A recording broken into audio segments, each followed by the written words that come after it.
What's good, y'all? It's your boy Sean P. the Blunt guy. Hey! And we are back again with another reaction stream. And today is another special day. We have a special guest. We have ELiDZ in the building. He is currently, we got his voice, so say something to the people, ELiDZ. Present. Yeah, I'm here. He's here. He's here. But yeah, shout out to Angel's Room. We got Angel's Room in the chat with the yo. Shout out to Angel's Room. Before I get into all that, first let me say make sure you hit that like button. Also subscribe to the channel and hit that bell for notifications. I don't know if you guys have been getting notified when I go live, so make sure you hit that bell for notifications. Also follow me on Instagram, Twitter, and Facebook. And if you're looking for a One Piece community, we got the Discord and the Facebook group. All of these will be linked to in the description box below, as well as the video me and ELiDZ will be reacting to, which is, you know, one of his older videos that I think we reacted to it before, but you know, we're kind of revisiting these concepts right now, and that's kind of why I got him on right now, so we can talk about it, right? See if there's any changes to his side of thinking, I guess, like if he changed his mind on any of the concepts he kind of laid down. So yeah, you wanna say anything, ELiDZ? Yes, it's a pleasure to be here again. The reason I feel like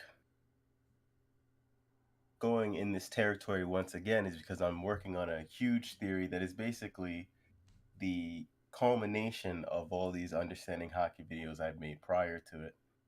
And yeah, a lot of it is what I have been expanding on.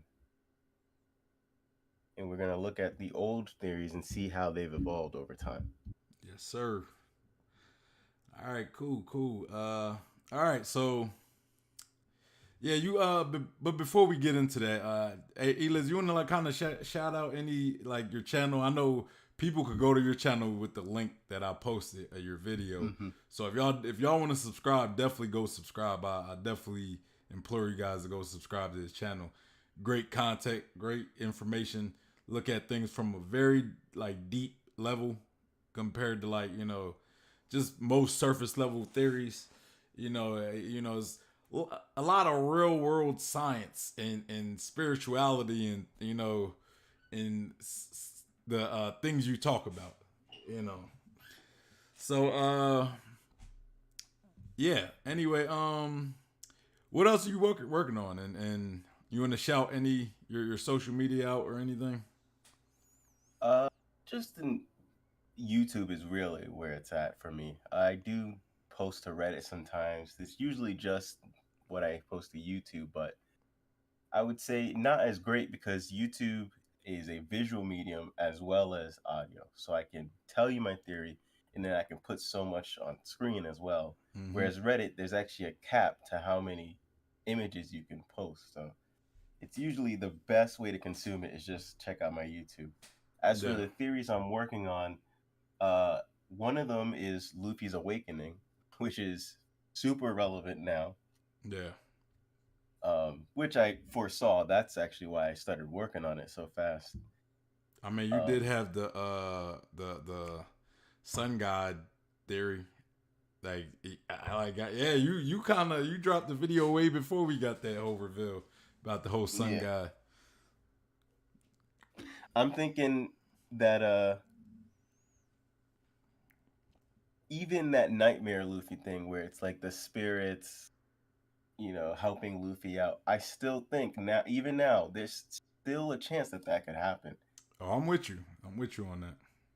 You know, the last chapter put a heavy emphasis on those lanterns going up into the sky. That's true. That's true.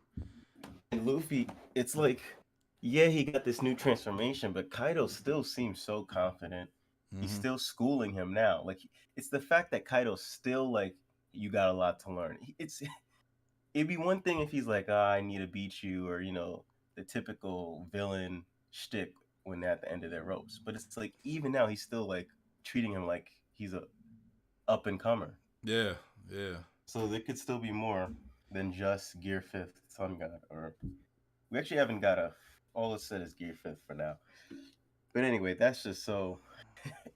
That's what It's you could expect from my channel is me talking about all this stuff with the Luffy's awakening, and then I have yeah. this Red Sea theory Mm-hmm. about where are the demons from, like Kaido and Oars. Why are Lunarians so special? What about the future of this series? You know, this Red Sea. Mm-hmm. Where does it fall? Because we know Elbaf is gonna be relevant. We know Laptop is gonna be relevant. Mary Joie. Where does Red Sea fall in all this and tie in? It has to do with the Atom Tree. I even speculate that it has to do with the Void Century and even before the Void Century, Red Sea Kings that are dragons. It's just wild stuff. I can't even explain it in like 2 minutes. You just gotta check the theory out for yourself. Yeah.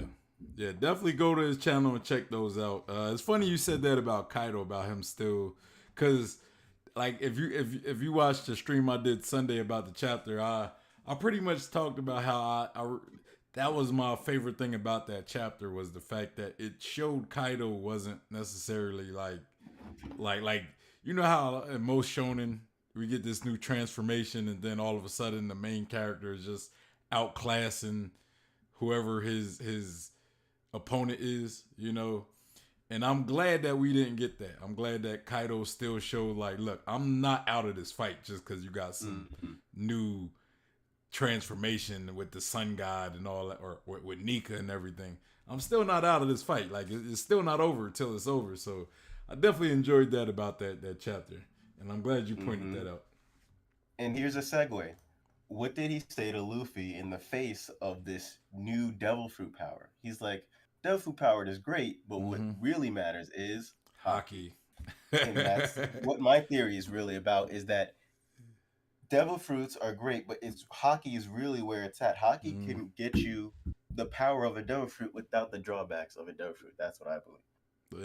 Yeah, and yeah, I remember you saying that, you know, and I reiterated that a few times as well, you know, because I'm with you on that. I believe that Haki, like, I believe there is a, I believe that I don't want to say there's a limitation. I didn't mean to say that, but I believe that Haki is kind of a fluid ability, right? Like it almost works in conjunction with the person. You know, I think like to me, and why do I say that? Like we have somebody like Usopp, right? Like Usopp before Dressrosa, he's never shown an inkling of having any Haki abilities, and then he awakens it in the middle of pretty much trying to save Luffy and Law from Sugar, and we all of a sudden see him use Haki. But the way we see him use Haki is a lot different than how we see most characters use Haki, where you know it's more of kind of a precognition, kind of like a spider sense in a sense, where you could tell something's about to come at you, right? Yeah. But Usopp's was more like he was able to sense the location of somebody, right? So in I could see his Haki blooming in the way that works for him because he's a sniper, you know. And Exactly. and I mean I feel as though there's another example that I can't really think of at the moment, but yeah, you know, I think Haki can be molded to a degree. It works in conjunction with the person. It's you know with the person. You know, Luffy's a more hand-to-hand, close-range fighter, so the way he uses something like observation Haki compared to Usopp is going to be a lot different. You know. Yeah, I think that's true not only for a person, but even for an entire culture, for an entire family, an entire species. Yeah. Even look at fishmen. You know, I think that there's certain things like Wano, and they're all swordsmen, so they're all specialized in Rio for a reason. And these Yeah. are all things we're gonna get into this very video. Yeah. Exactly. We got Cube in the building with the Yosh. Is that don't I'm trying to think of it was a kid in Hunter x Hunter. He's like the he trained with Killua and Gon. I think that's what he was saying when Yosh. Yeah, I know who you're talking about. It was But something like that, or it was like Osu or something like that. Yeah, it might have been it might have been Osu. It might not have been Yosh. I might be tripping. But yeah, so I kind of want to ask you before we get into this video, right? I want to ask you, me and Angel's Room, who's currently in the chat at the moment, would you consider Luffy a hockey master, like a master of hockey? I guess. Master, no, No, but he's definitely close. That's for sure. close. Like why Yeah, I went? think his Devil Fruit Awakening and Hockey Mastery are coincide with one another, which is something I've been saying since that was the reason I call it Luffy's Awakening and not Devil Fruit Awakening. Because that's something I deliberately did. I made sure not to call it Gum Gum Awakening, which is very good in hindsight because it turns out it's not even a Gum Gum Fruit. But I made sure not to call it Devil Fruit Awakening because I think it's more than just Sunika. I think it's really about Luffy and his ability to use his Devil Fruit along with his own growth. Because that would be really lame, in my opinion, if his Devil Fruit is just going to carry him the whole show. Yeah. Yeah. It's always been like he's been creative alongside his Devil Fruit. Yeah. And that's not what we really seen from Luffy, right? Like Luffy has been a very versatile fighter, right? Like he can almost like he can look at a concept, right? Like in the middle of a fight or think of a concept that he's witnessed, right? Or experienced, and then he'd take that and be like, let me try, right? Let me try. And then we see him do all types of stuff, right? Like we've seen some of the wildest, wacky Luffy moments, like even Tank Man, right? Like Gear 4 Tank Man. That's I never considered that like a real transformation because it was kind of a situational transformation. You know, it's like what I don't think it's something Luffy can just transform into at will. You know. Yeah, when you think about it, all of his Gear 4th is a technique in a way. Yeah. It's I've always in Dragon Ball, I've always looked at there was Kaioken and then there was Super Saiyan. Kaioken is really a technique. It's something that's supposed to be applied and used to attack, whereas Super Saiyan is literally a transformation. It's taking that person, even though it's a stat boost, it takes your base form and make it something elevated.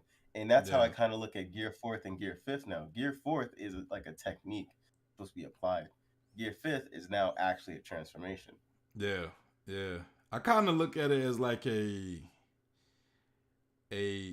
don't know how I look at it. Kind of like an attribute ant because it like each different each I guess each or maybe it's like a technique to boost your attributes. I guess so in a way. Yeah, I kind of look at it as a technique too, but more of a technique where you're not an actual like fighting technique, but more of a technique that boosts certain attributes. Like where we got Snake Man would boost your speed attributes and mostly your speed attributes, right? So, but it might like I could see it being more vulnerable to like maybe the defense part of Snake Man might not be as tough as say like Bounce Man, where Bounce Man's kind of like the most balanced of them. And Tank Man again, like I said, Tank Man I believe is more of a situational thing. I don't think it's something that I mean I guess Luffy can use Tank Man because if he can expand, why does he need food to expand as well? But Tank Man when it debuted was called Tank Man Full Form or something like that. yeah. So it was implied that it was only because he was full that he even looked like that. So technically, we've never even really seen Tank Man. We've only seen the full version. Yeah. Angel's Room said, I'm surprised he said no. Because me and him kind of had a debate about like because on one stream I said like Luffy pretty much masters hockey, right? Like he masters or something along that line, right? And he said he pretty much said Luffy isn't like he isn't. My view on it is Luffy has pretty much mastered all the basics of hockey, right? Mm-hmm. So, like, if you take most of the people in the One Piece world, right? Most of the people actually capable of fighting. I don't mean just like normal people. I mean capable fighters. You know, even when you look at the higher tier fighters, you know, the common higher tier fighters, Luffy pretty much knows everything about Haki that they know. Like when you look at somebody like Katakuri or even other commanders, he knows that. You know, like I just, you know, me personally, I feel as though he is a master because he knows probably more Haki than the average fighter in the world. You know what I'm saying? Yeah. Now, does that mean he know everything there is to know about Haki? No. And if being considered a master means you know everything about something, then I guess I'll be wrong right there, right? But I feel as though he knows everything about Haki that everybody else knows, at least. You know, at least there's probably like a small percentage of people who know more about Haki than him, you know. So, you know, that was kind of my reasoning, but you know, we both kind of conceded in a sense. Angel kind of conceded because he said, you know, he was like, yeah, I mean, well, Luffy does know everything that we know about Haki, so as of now, he kind of is a master, and you That's know, such a great way to put it. Yeah, and That I kind of conceded. we know. Yeah. As the reader, we know, but that doesn't necessarily mean that full potential of Haki, which is my whole theory. The Understanding Haki, it's called Understanding Haki, but it really is a theory. Yeah. It's two. One of it is understanding Chi, really, to then understand Haki and predict what it is that Haki could possibly be capable of doing. But So, then, oh, go ahead. I'm sorry. What qualifies a master? You know, if Luffy knows, you know, the spectrum of Haki, that can make him a jack of all trades.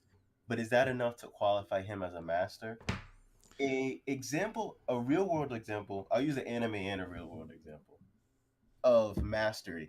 So someone can uh, be really good at multiple sports, but if they don't have a gold medal or a Super Bowl ring or something of actual stature, you wouldn't really call them a master. They're just someone who's good at a whole bunch of different things. To me, a master is someone who actually achieves a certain height. You know, it's becoming a king of something.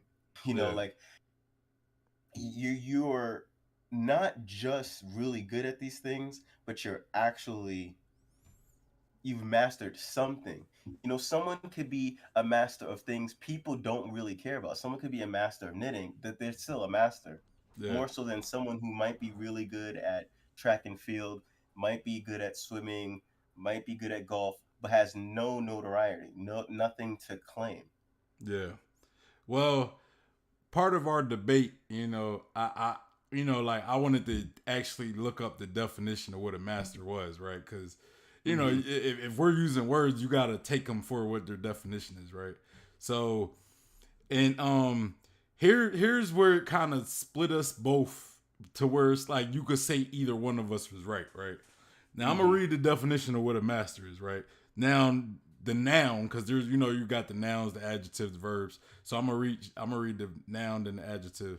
So the noun of what a master is pretty much a man who has people working for him, especially servants or slaves. A man in charge of an organization or group. Yeah, it's not. Well, I'm just reading the definitions though. And then you got the adjective, which is having or showing very great skill or proficiency. And then number 2 is main principle. So, and then the verb of it is acquire complete knowledge or skill in accomplished technique or art or whatever, and gain or control. So it kind of depends, because like if I say like if I'm saying like in an adjective way, like I'm describing Luffy, I'm calling him a master of Haki, right? Yeah. That's me using it as an adjective. He does show very great skill or proficiency. So Yeah. in the way I wouldn't be wrong, but if I'm using the verb as in like he's mastered Haki, you know, he mastered Haki, I guess. Yeah. Then no, he didn't. You know what I'm saying? Yeah. I would say because it's so subjective, you can't really say a right or a wrong. Yeah. It's a lot more opinion based than it is factual. I would say here's my based off what I think in my theory, what would qualify a master is someone who could completely and reliably replicate a devil fruit power. Mm-hmm. So, or and I think Luffy might accomplish this. He might be the first one to accomplish this, or one of many to shit, one of Yeah. very few to accomplish it. Is if you already have a devil fruit, you elevate and you have such synergy with the devil fruit, you're able to elevate it into even more powers. Which, if you remember at the end of in my Luffy's Awakening video, I literally say, doesn't it seem like Luffy's creating his own new devil fruit powers? Mm-hmm. And then I say, yeah, that's because that's my theory, and then I plug Understanding Haki. Kind of like Law But too. yeah, I think that is on the road to also being Haki mastered. So when this video starts, I'm gonna pause very soon, like literally after the title card, because I'm gonna make a comment about the title card of this video and how it relates to current events. Yeah. All right. Let me read some of these comments or this chat, and then we could get into the video. I don't want to waste more time. So Cube says, I hope we see someone who uses life return in the future. Such misused fighting ability. More unused, my bad. Z ha ha ha ha. Z ha ha ha ha. I know y'all wanted that. They, you know, I think that's one life man who liked me doing the Blackbeard.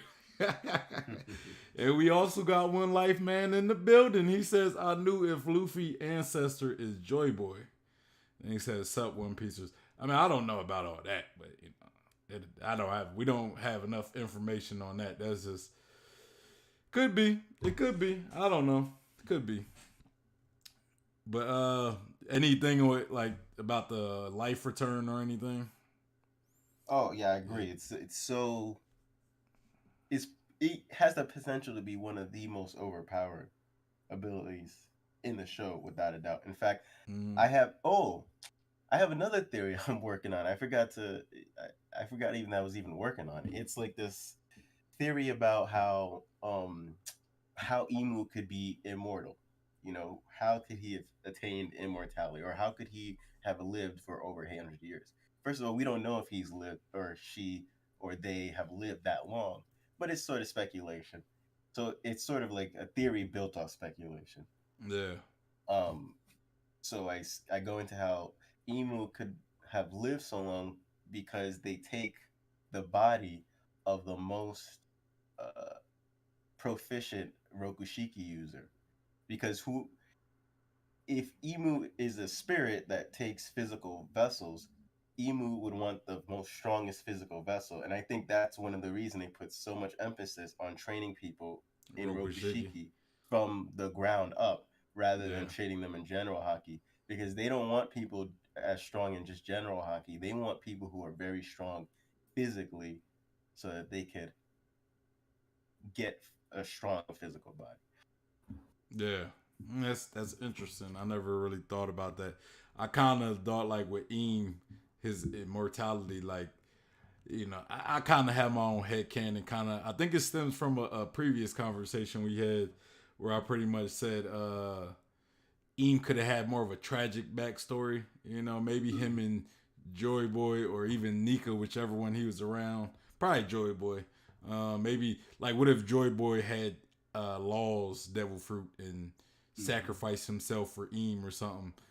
Like, and I get, it's like, why would he do that? You know, why would he sacrifice himself for Maybe they had like a relationship kind of like Naruto and Sasuke or something. You know, like they were friends but also enemies because opposing views. And then maybe Joy Boy wanted to save his friend, but also kind of like, look, somebody down the line is gonna come beat you, but I'm gonna have you live with this, something like that. I don't know.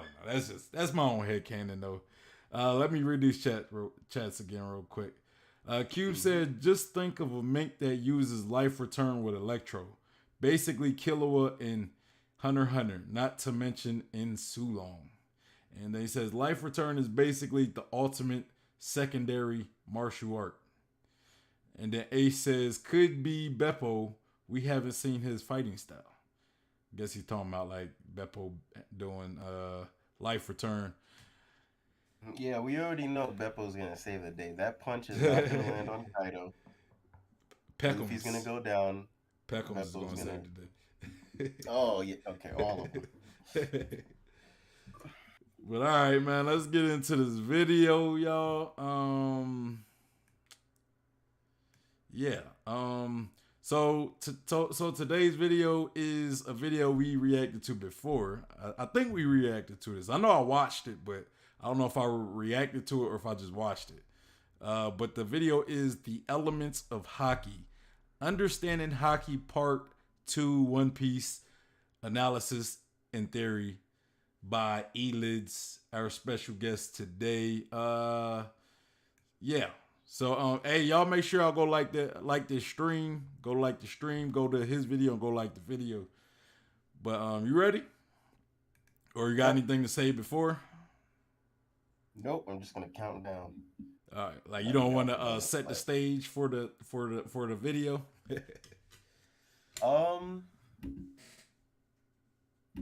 It is a part 2, so maybe I should cover a little bit. Is whatever you want. I mean, you could just do a summary. Just maybe talk about. You know what? You know. I'll read a little excerpt from my Understanding Haki Part 4 since it's covering all of this anyway. Okay. World exclusive. Exclusive. Right.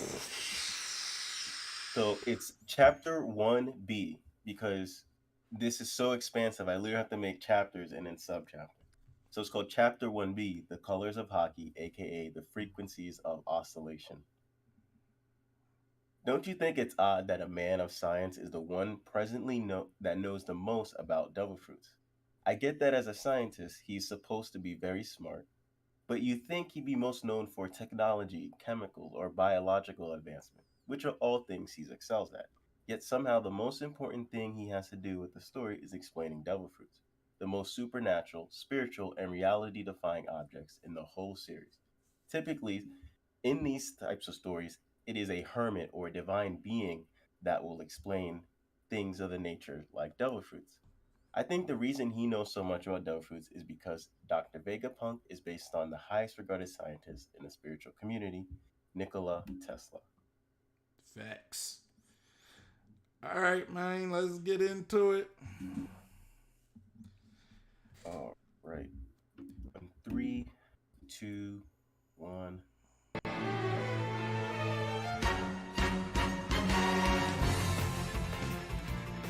Okay. Pause right off the bat. It's the Understanding Haki, the colors of vibration. So, we seen Gear 5th, and what we know of it, it's a sun god. But interestingly enough, we haven't seen him actually use fire abilities, even though he has Red Hawk and Red Rock and all that stuff. So ironically enough, he's not doing the one thing you would think he would do as a sun god. Mm-hmm. And also his hair looks like fire, but he's white. Well, fire, I think, can be white if it's super hot. Yeah, that is very true. Just to throw that out there. I do think that, however, there could be a deliberate reason as to why it's white that could be related to this theory of colors of vibration. And, in fact, I've already covered this in my Luffy's Awakening theory because I said there's a sun god and I think there could be a moon god. And the whole premise of why there could be a sun god or a moon god is because it would be different awakenings based off the color of vibration, the Haki. So if he was the solar plexus, it would be yellow. That's that vibration. If it's the moon, it's the sacral, it's orange. And interestingly enough, because Luffy's Gear 5th is white, maybe it's like that form is almost a canvas, or like it's just a white waiting for color to be added to it. So this Gear 5th is only the base of Gear 5th, and there could be even more to this form. And what would need to advance that form? Haki. Just like Kaido was trying to hammer into Luffy's head, both literally and figuratively. So yeah, that's just what I wanted to off the bat let people know. You know, even though this is a theory from 2020, I do think there's still relevance even now. Yeah. All right. In the last video, I came to the conclusion that everything is Haki, and I said I would explain Devil Fruit powers. Well, if everything is Haki, then that means Devil Fruits are Haki. Case closed. What more is there to be said? Okay, it's not that simple. To understand, let's first real quick go over what Chi is again. Chi is vibrating in constant energetic motion within all things. With that in mind, let's look at a quote from world-renowned engineer and inventor Nikola Tesla. If you want to find the secrets of the universe, think in terms of energy, frequency, and vibrations. Okay. So, like I said in that preview from Understanding Haki Part 4, I think that Dr. Vegapunk is very similar to this real-world scientist, Nikola Tesla. Tesla should sound familiar because, you know, Elon Musk and his cars, they're named after this guy. Like, he's put in high regard in the scientific community and the spiritual community, which is very rare. You know, usually the two are kind of separate. But this guy, he vehemently believed and emphasized to people that as complicated as this world is, as complicated as science is, it's truly vibrations, frequency, and energy that is at the core of everything. That is all things. And that's just something I want a lot of skeptical people to keep in mind, because there's a lot of people that for some reason think of One Piece in just scientific way. Yeah. But and they don't comprehend as much this whole concept of chi and how relevant it could be. But chi is about vibrations, which can be cross-referenced with science. Yeah. It makes sense. Like, you know, it's that balance of science and I guess spirituality, right? Mm-hmm. It's like a level of balance. It's like I said with that previous video, the two paths to the same truth. And I didn't put science on there, but that could have been put on there. The Q said, I heard about this guy, ELiDZ. He's great. He has great ideas. And then Angel Room said, ELiDZ very smart guy. Man, they love you, man. Oh, thanks. I appreciate it. They loving you out here. They love you in these YouTube streets, man. A lot more to come. Yeah. All right, let's go. The thing about Haki is that it is both the energy source and the techniques. A ninja uses chakra to perform ninjutsu, but in One Piece, Haki is used to perform Haki. So it can be a bit confusing, but it's still explainable. So just keep that in mind. You can take a source of energy, aka chi, and vibrate it at different levels of constant speed, which will produce a range of different effects. For example, I took a test in which I took the liquid form of dihydrogen. I didn't mean to have to stop it, but I wanted, because I see you had a picture of Naruto and you talked about chakra. And I kind of wanted to say something about that. Like I want to get your opinion, you know, because we know in Dragon Ball Z, I will say Kai or Ki or Chi or whatever is the universal energy in that world, right? And you could probably say the same for One Piece as well, and even I guess Hunter x Hunter too, because even though they call it Nin, right? Mm-hmm. But Naruto, I've argued plenty of times that chakra is not like Haki or Ki in Dragon Ball. It's not the universal power, right? Because it's definitely not. When I would say that more belongs to natural energy in Naruto, like the nature energy, because Haki has or Chakra has a different lineage, I guess, in Naruto, to where it's like not even every human has chakra or could use chakra. You know, it's usually people who ate the fruit of that tree that the what is it called, the world tree, or something like that. Like if you ate that tree, then you're granted chakra, and you know what I'm saying. But not everybody had chakra before, so. Yes. So we know for a fact that chakra is not the universal energy because it was granted to them. It's actually, ironically enough, like a devil fruit because it's an outside source energy and it does come from a fruit as well. Yeah. There could be such a cool crossover in One Piece and Naruto just using that tidbit. Yeah. But it's like you say that it's not the same thing because if it's granted from a person that is as powerful as Hogoromo, the Sage of Six Path, is, he's just another living being, just like any other. He's not actually an elevated god from a different spiritual realm. He's really a half alien. Yeah.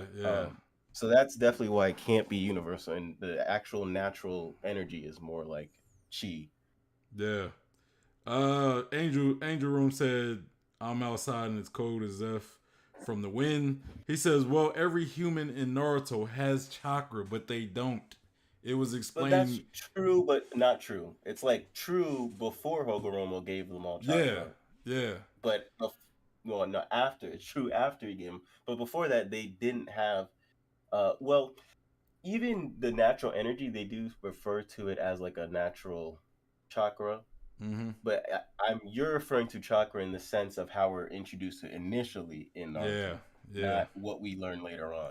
But that's what kind of like makes it complicated, which is what I'm saying in this video, is where with Haki it's also complicated because Haki is the attacks, but it's also the energy source. So and things like that makes it complicated to talk about. And Angel, what I mean is, okay, the source of chakra that we like ELiDZ said that we was introduced to since the beginning. What I'm saying is it's not a natural thing. It's not like a universal power in Naruto, because if seeing what we seen from the flashback, chakra was granted to humans. It wasn't something humans had per se until what's her name came along, and I think she had her sons, and Hiragamo, or what wasn't that her the Sage of Six Paths, right? Yeah, him. He pretty much granted people the chakra that came from the tree, but it wasn't initially, like, people didn't initially have it, is what we're saying. Q says if Konohamaru has chakra, anyone has chakra. Everybody in One Piece has Haki. He says everybody in One Piece has Haki. Devil fruits are like god fruits that chooses their user through something related to strong emotions. I mean, I guess you could say everybody has Haki to a degree, but they can't really use it. I mean, I guess that, like, what would you say? Does everybody? Everybody has Haki. They just, if it's not strong enough, it's not something that will, be armament or observation or anything. Yeah. But everyone has the energy source that is Haki. Yeah. But yeah, we continue. I just had to point that out. Are you playing? Oh. Yeah. Cause I'm saying, cause I'm not playing if you. Let me try it again.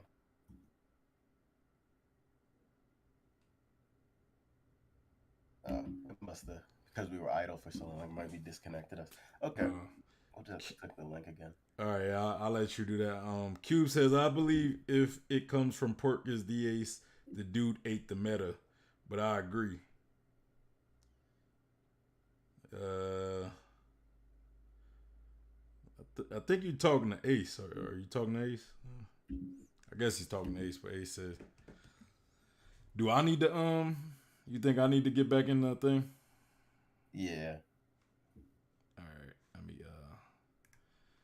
Sorry, y'all. We doing like this watch party thing and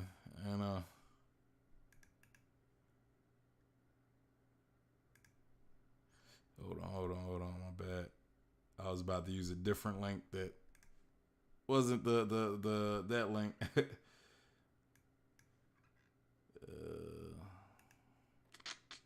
Copy link address.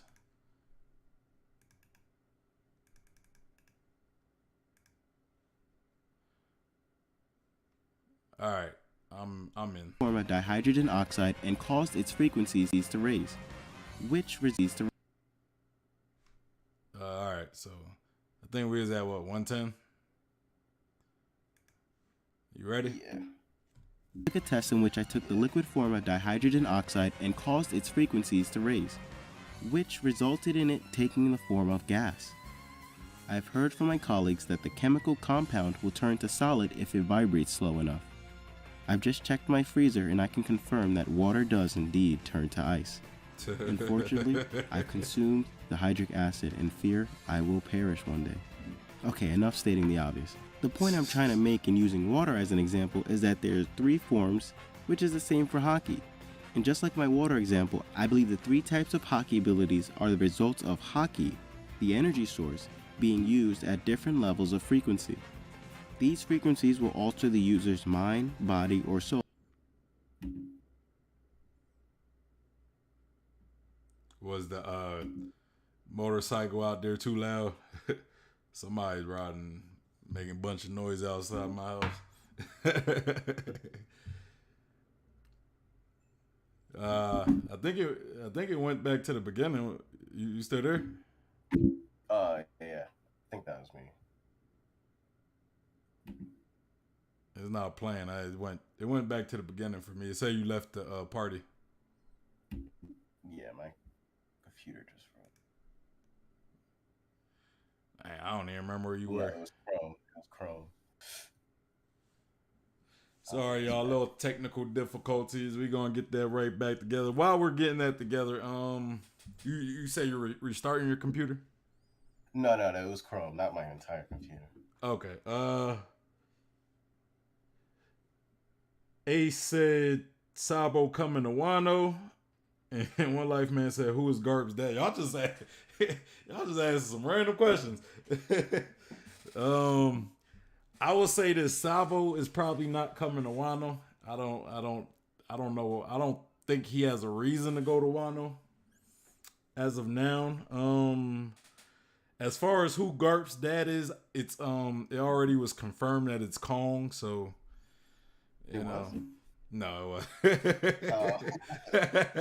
No, Kong ain't and Q said I see Sabo appearing after Wano like Albath. Yeah, we gotta figure out what's going on with Sabo first, but I don't know. But whenever you ready though, cause say you're back in the party, so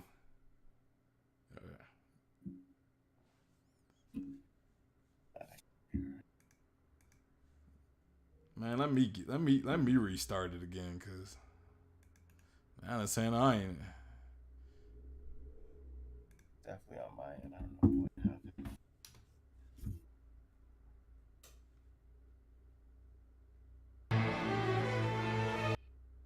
man.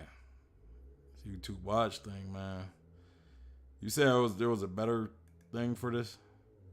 Yeah. Well, you want to just we could just play it, and I'll tell you where I'm playing it from. Okay. And then we could keep trying to get it together. Then it says you're back in the party again, so try to play it. Okay.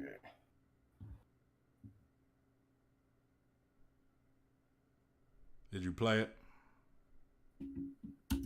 All of this energy stuff now is it's just working. frequencies.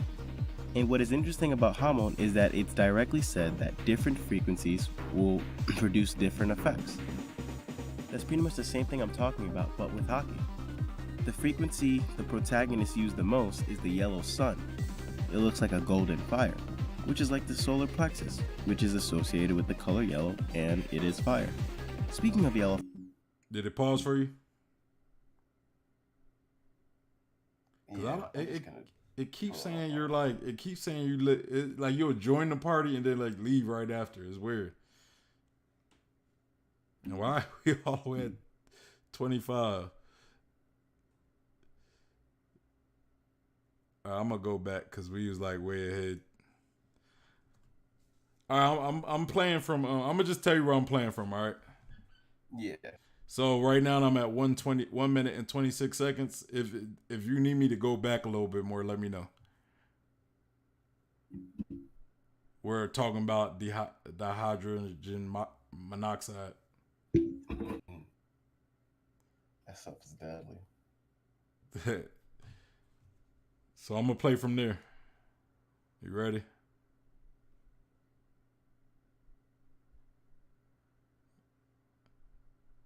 You ready, ELiDZ? Okay, now I'm ready. All right. 124. Well, I'm at 126. Oh, 26. All right. Sorry about that. 3, 2, 1. And I can confirm that water does indeed turn to ice. Unfortunately, I've consumed the hydric acid and fear I will perish one day. Okay, enough stating the obvious. The point I'm trying to make in using water as an example is that there's 3 forms, which is the same for Haki. And just like my water example, I believe the 3 types of Haki abilities are the results of Haki, the energy source, being used at different levels of frequency. These frequencies will alter the user's mind, body, or soul. These alterations are known as Observation Haki, Armament Haki, and Conqueror Haki. Chi has known levels of frequency. However, I'm more inclined to think of it in terms of prana because I'm more familiar with that. I feel justified in doing so for 2 reasons. First, prana means breath, just like spirit and chi. It's the same thing under a different name, which leads me to my next point. Secondly, Haki goes under another name, which is known as mantra, a term that comes from the Hindu religion, which uses prana. Okay. Pause. All right, I'm at 227. Oh. I'll just pause at 227. Yeah, okay, we're caught up. All right.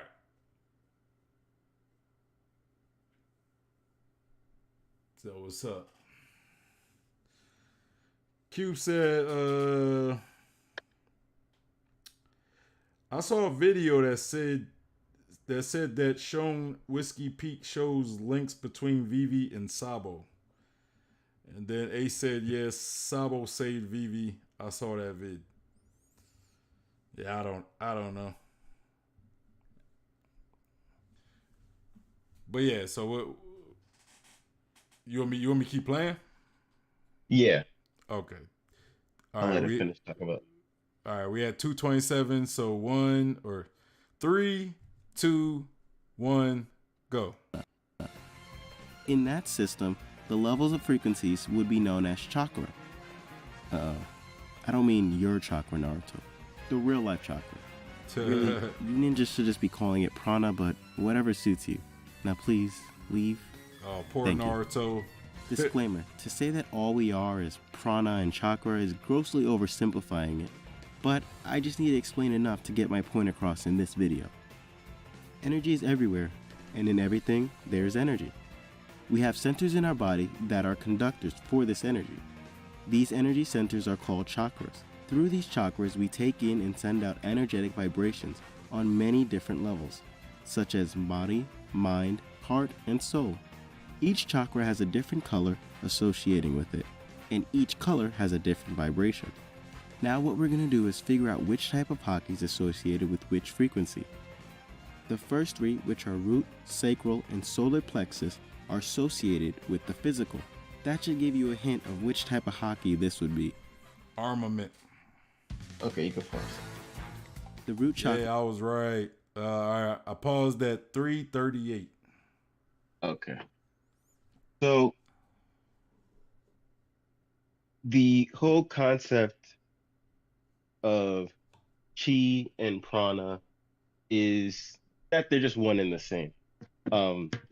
Both from a etymology standpoint, because they both mean breath, but also like they're both the same in concept. And this is something that reflects in One Piece very well, because all over the world of One Piece, you have different terms for hockey.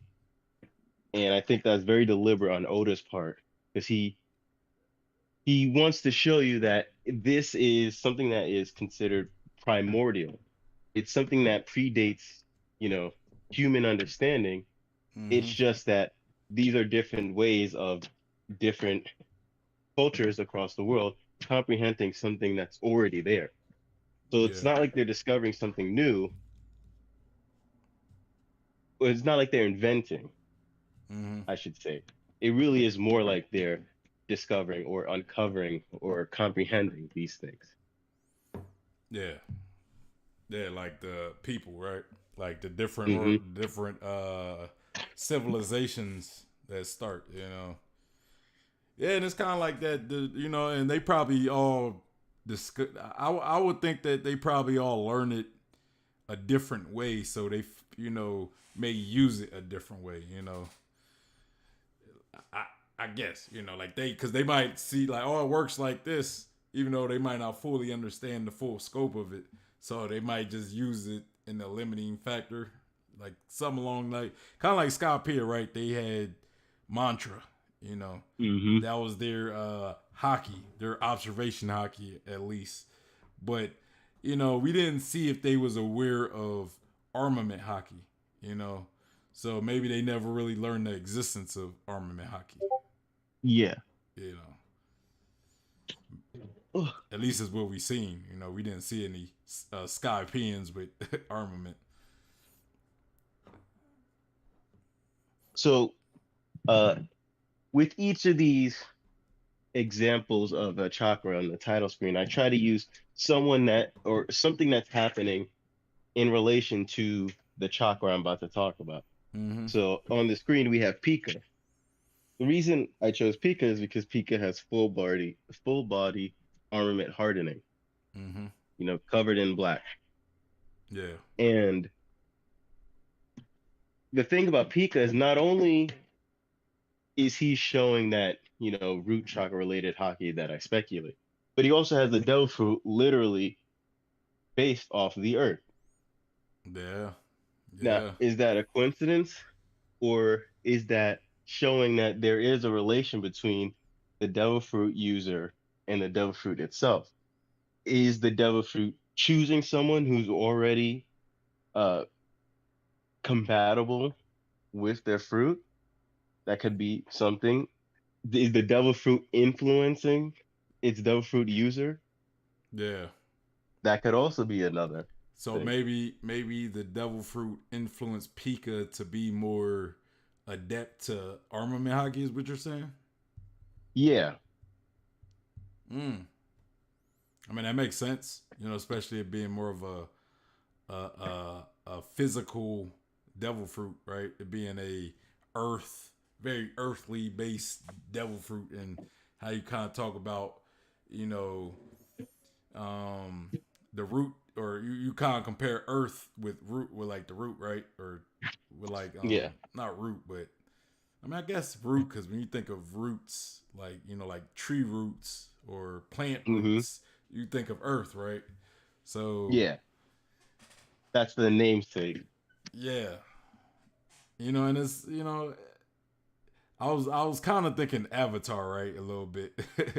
When you Hmm. look at like the Earthbenders, like Toph, for example, they're very physical, right? They're very uh I don't want to say physical, but they're not like as fluid, I guess. You know, like they're very, you know, firm, and you know, like how you do like the hand weaves with as an earthbender is more of a Hmm. physical thing, you know, a very strong Yeah. physical type thing, where like airbenders are more like fluid in how they move, Hmm. and then water benders are like also fluid as well.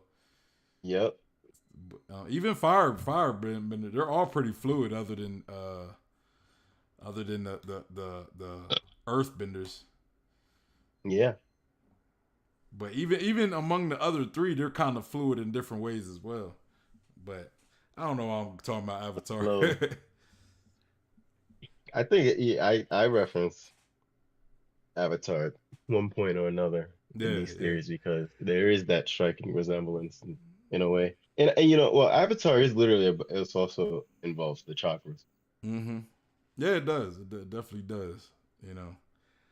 That's Uh, how uh, avatars actually master their avatar state is by studying the chakras. yeah, and then you got those, and that's another thing, right? Like you got the like you got the benders, but then when you talk about the actual avatar who learns all the other bending, like where other people are usually they can only really learn one form of bending. The avatar can Hmm. learn all four, but then the fact that they can learn all four, they can also become a lot more. They could gain like spiritual abilities. Yeah. Kind of like we seen with Korra, where she's able to Hmm. go into like a spiritual form and fight on like a spiritual like a spiritual plane, I guess. One life man said, "What kind of devil food the guy ate? Everything you say makes sense." Or I guess he's talking about Pika. What kind of devil food did Pika eat? And he says, "Everything Hmm. you say makes sense." Ace says Virgo too, and his fruit is from the earth. Good connection. Virgo. I guess you mean Pika's fruit is from the earth, but yeah, Virgo as well. Yeah. Virgo is a very spirit. Virgo is also a very physical character, right? Like kind of how he Yeah. fights, his fighting style. He's very in your face, very We physical. talked about him a good amount last week because he's a good example showing the connection between Rokushiki and Arm and Haki. Yeah, yeah, yeah. We talked about that, right? We did talk about that. Hmm.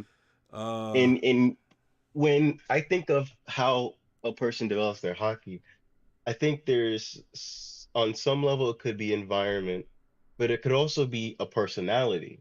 mm-hmm. And for Pika, I think it may not be as much his personality as his devil fruit, which could also be influencing his personality to some degree. But with Virgo, he doesn't have a devil fruit, obviously. But I think it has a lot more to say about Virgo's personality, that he's very Mm-hmm. physical Yeah, and he's so emotionless. yeah, So he really is just so they say um someone that's based in just the earthly realm is someone that's not in touch with their spirituality or their heart. yeah, man. See, me, I'd probably be good at armament because I'm probably more in touch with the earthly realm than like the spiritual. Well, I would say Zoro is very touched with the earthly realm, but I wouldn't say that he would be like Virgo. He Yeah. would be someone because there's three levels of armament. So that's something we'll get into. With each higher level, it gets more and more spiritual. Mm-hmm. Um, so it's like someone can be good at armament and still be spiritual. I don't think that necessarily means they're gonna be if you're good at armor, you'd be like someone like Virgo. You could be someone like Jinbei. You could be someone like Zoro. Those are Yeah. all things. Yeah. So No, it without makes sense. further ado, I guess we could push play. All right. Let me read Find it. out. Let me Oh, catch up with yeah. the chat real quick. Um. Oh, where was I? A says Virgo too. And oh, I read that one. Angel said, "Man, I really just missed 30 minutes." Yep. But we still pretty early in the video. We've been talking. It's Yeah. it's been a good conversation. So it is what it is. So you didn't miss much as far as the video. One Life Man said, "Drop that like everyone." Or drop that like. Or, yeah, exactly. Hit that like button, y'all.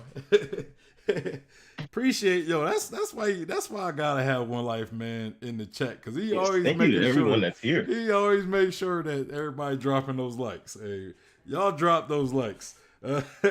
Then we got Best Generations in the chat. Shout out to Best Generations. We gotta do a big stream one day, man. We definitely gotta do a big stream among us as well. Kind of like what we did a couple weeks ago. Yeah, He's we really do got to do a earlier stream like on a weekend or something that we could both make so we can get Best Generation, Cube, yeah, Desnes, because like some of these they're in a different time zone. yeah. I think I find like for me, around noon is usually a good time because for them it's kind of, I want to say the hour difference, at least for me and them, are about 8 hours around that time, like somewhere between 7 and 8 hours. For you, it might be like 6 and 8 hours or 6 and 7 hours or something. So yeah, but yeah, we gotta collab with Best Gen, man. One Life Man said Best G, nice pick. A says Big Bro or Big Chillin' Bro. Cube said Virgo is a Rokushiki master, which ELiDZ did remind us the resemble to the earth element. Makes sense. One Life Man, mind is blown. Best Gen said wise man indeed. You said Among Us. Bro, I am a psycho at that game. Yeah, Best Gen probably always win when he's the perk or the guy undercover. And then Q said, let's do that. And then Best Gen said, I mean, I am very bad, but I like to get people down with me. Hey, we gonna do it, man. We gonna do it one of these upcoming weekends. But yeah, I'm ready. I'm ready to go. So I'm at 338 right now. All right. You ready? Mm. All right, I'm gonna count down. Yeah, okay. No, go ahead. Count down. 3, 2, 1, go. Is associated with the element of earth. So of course the haki that involves hardening is the one you should look towards. Also, Root Chakra is located primarily at the base of the spine. It represents stability, the ability to hold your ground. The first chakra is about survival, because you must make sure you're secure and defended before proceeding elsewhere. As the lowest chakra, it is the one that commands the body the most. By mastering this chakra, one can freely control their body movement and even shape. This is the reason I believe Luffy doesn't enter Gear 4th without armament haki. At the price of inflating his muscle, he loses control of his body and bounces around. However, being able to recoil his legs grants him flight, and being able to recoil his arms adds to his speed, striking power, and he can even control. Yeah. All right. Yeah, I'm at 427. Okay, gotcha. So this is one of the reasons why I wanted to rewatch this. It's like there's so much stuff that even I forget about what I said, and I made such a good point. Props to you, ELiDZ, from 2 years ago. It's even as I rewrote the whole root chakra theory, and I just hit me now. It's like Gear 4. Not only do I think he wants the armament haki to increase his Rokushiki potential, but it's also the fact that it doesn't just help him out to use, life return or Rokushiki or root chakra or however you want to call it, but it's actually necessary because when he uses muscle balloon, he's literally losing control of his body. So he needs a power too that literally specializes in control over your body, like life return. It's about giving you that control over your body, like Kumadori can do with his hair.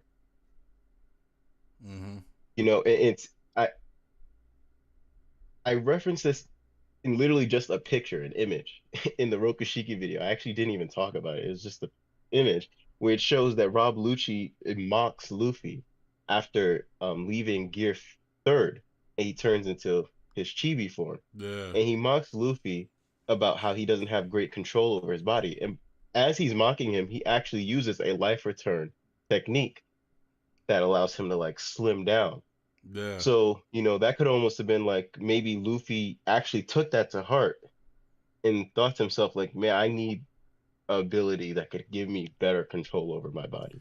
That could have helped influence him. You mean when we see Luffy get real fat and then he just all of a sudden just burn just slim down? He's burning all them calories that quick? Or he's using that life could have return just been a gag. Oh. That is hard to tell because we even seen what's his name, Kid, get all fat and then slim down. I don't know how much of that was just for gag purposes or how much of it's supposed to be taken serious. But with Luffy, it's it kind of makes sense with Luffy. The thing is, Kumadori had a similar gag, and it's it was a gag, but you're supposed to take it serious. So you never know, especially with Gear 5th being all Toon Force. It's hard Uh-huh. to know. Like maybe a lot of the stuff that is gag is also supposed to be taken serious. Yeah, and there's one thing that I've stated before, right? Like there was a part where Luffy was he almost got knocked off of Onigashima, but then he like Hmm. almost he turns his legs into wheels, and then it's like he started driving in the air back to Onigashima, and Yeah. I'm like, I don't know if that's gag, right? Like I don't know if that's gag. I Hmm. I think he's literally turning the air into rubber to where he could actually like spin his legs and drive on a rubbery air or something, you know. And I don't know, I was debating somebody, and you know they kind of I guess they argued it was a gag or something. And I was like, I don't know. I think you Well, know. Gear Fifth is gag. It's like it turned gag into an actual canonical power. Like it can be both. It can literally be gag and actually taken serious at the same time. I mean, I that's what I taken away so far from Gear Fifth is that they're one and the same at this point. and I agree with you to a degree. I think it's meant to look gaggish, but I think everything Luffy has been doing is very explainable, right? I think he's like when he just picks up the ground, you know, everybody assumed he turned the ground into elastic and then it bounced back and threw Kaido's blast breath or dragon breath right back at him. So I'm like, you know, and we've been seeing he just like I don't even think he's consciously turning things into rubber. Like maybe he is, I don't know. But I don't think so, because I think last chapter when Kaido hit him into like the ground, and then we see like the ground kind of like turn to like a slingshot and then like throw Luffy right back up, and then Kaido like hits him again. I don't think Luffy was like really consciously even thinking about hit like the ground he was hitting. You know, I think it just probably happened. You know, so I don't know. I think he could turn like things such as air into lightning bolt, right? Like also the lightning bolt. I think all that was him rubberizing or elasticizing. If that's even, I know that's not a word, but I'm making it a word today. At least for the sake of getting my point across. But yeah, I think he was elasticizing the air, elasticizing the lightning bolt. Now I can't prove it, but I don't know. Yeah, I agree. I think that is the whole point is that that is his awakening. It's the fact that he can accomplish those with that ridiculous power that is related to being rubber. Yeah. Q said, let's do that. Don't know what he's talking about. Best Jen said, I mean, I am very, I read that. And then he says, ride mode, know that feeling. Ace, Best Jen said, Lucci's life return was his awakening mode. That's it.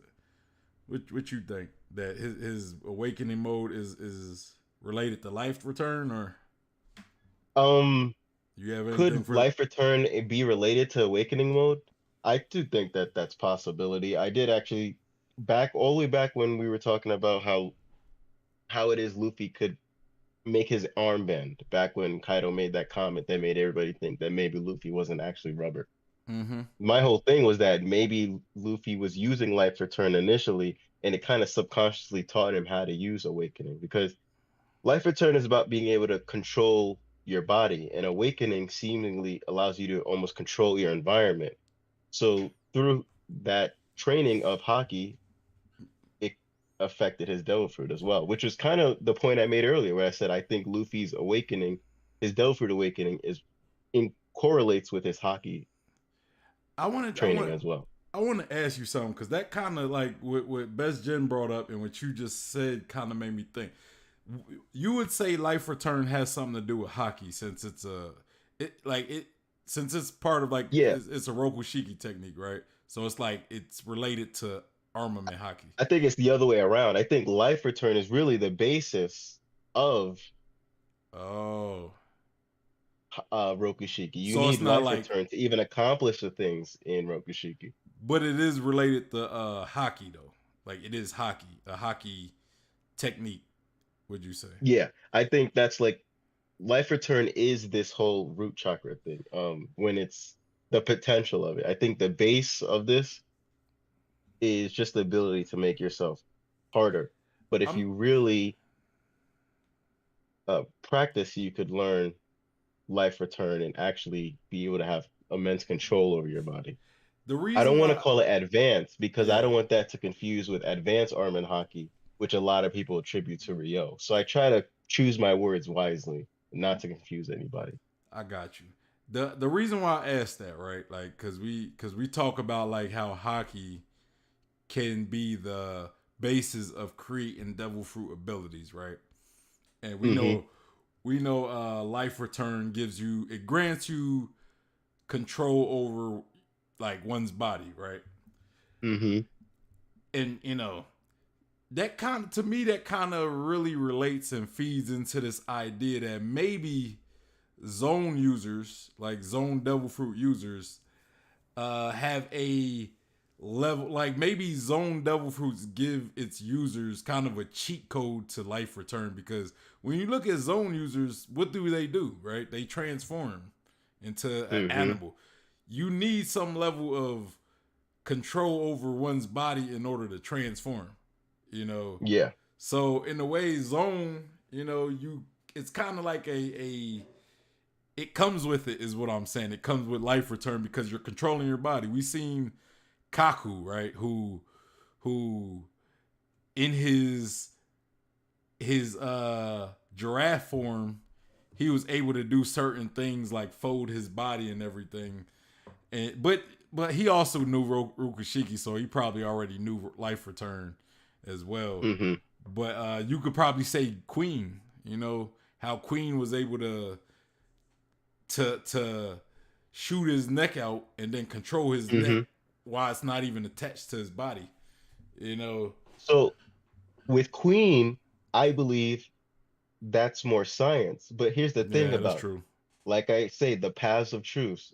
I had Rokushiki, Ryo, Haki, Mantra, and then I said I could put science there. If you look at what they try to accomplish with science, it is eerily similar to what Rokushiki is, which is to physically make somebody stronger, Mm, as opposed to a more spiritual type of way of going about it that you okay, see more with traditional type of hockey. like Because one Commodore. of the key things of Rokushiki, someone who's Rokushiki, is like their body is so tough. Virgo was literally referred to as Metal Man, like once or twice. If you Yeah, look at the Vinsmokes, well, they are also referred to as like metal people. They're almost considered like cyborgs, even though they're not robots. And then you yeah, look at Queen, who is literally, he's kind of a cyborg and also has that manipulation of his yeah. lineage factor. So it's like I think science is just one path towards that, and with it they could replicate things like hockey or rogushiki or Yeah. devil fruits. As well. I remember seeing a theory a long time ago, like during this was probably during the Whole Cake Island. It might have even been before then. I'm not too sure. It was around that time. But somebody stated how the Vinsmokes. So I think it was during the Whole Cake Island. They talked about how Vinsmokes could have been like devil fruits. I don't remember the exact premise of the theory, but it was kind of saying like Vinsmokes are like living devil fruits or something. And That's I think interesting. one There's of the definitely a relationship.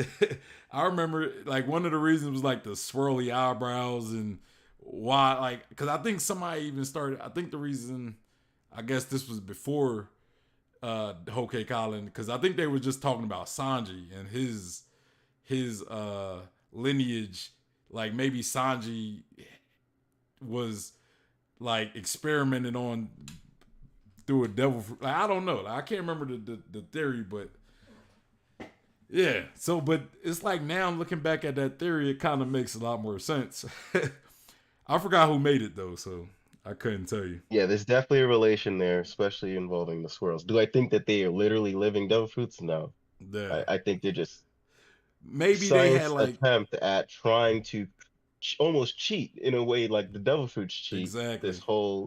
This whole where you're really supposed to take your own path towards having these amazing powers. I do think we will see that Mihawk, Roger, Shanks, they have these spectacular abilities that are Yeah. like devil fruits, but Mm-hmm. they themselves don't actually have devil fruits. Yeah. It's kind of wild that we haven't really had a villain who, at least lately, right? At least like I don't know when the last time we had a villain who was solely a hockey master, not like they didn't have a devil fruit. You know. Well, I think it's because Oda's waiting to reveal it. I think he's Yeah. been working up to this. He's gonna wait till the right time to really Yeah. just blow everybody's mind. Yeah, like have somebody who's purely all hockey and just a beast at the same time, just to show us what hockey could really do. Let me read these chats and we could get back into the video whenever if you're ready. A says, I think you have to be near death to unlock awakening. Law almost died by Daffy, and Kid was getting whooped for a while. Not surprising if Lucci's awakening unlocked his awakening CP0 or CP0 monsters. I don't know. I mean, maybe a near death experience can help you. You know, you might not have to be near death, but it could help. You know, There could be something to that. I mean, there could be something to the effect that anybody could have some kind of awakening from a near-death experience. Because look at Zoro. He doesn't have a devil fruit, but one of the most spiritually profound moments in Zoro's life was against Dad's Bones, where he was in near death and he was able to detect the breath of all things. Yeah. And then look at now. He's so on the brink of death and he's seeing Grim Reaper all of a sudden, you know. So there could be some to that.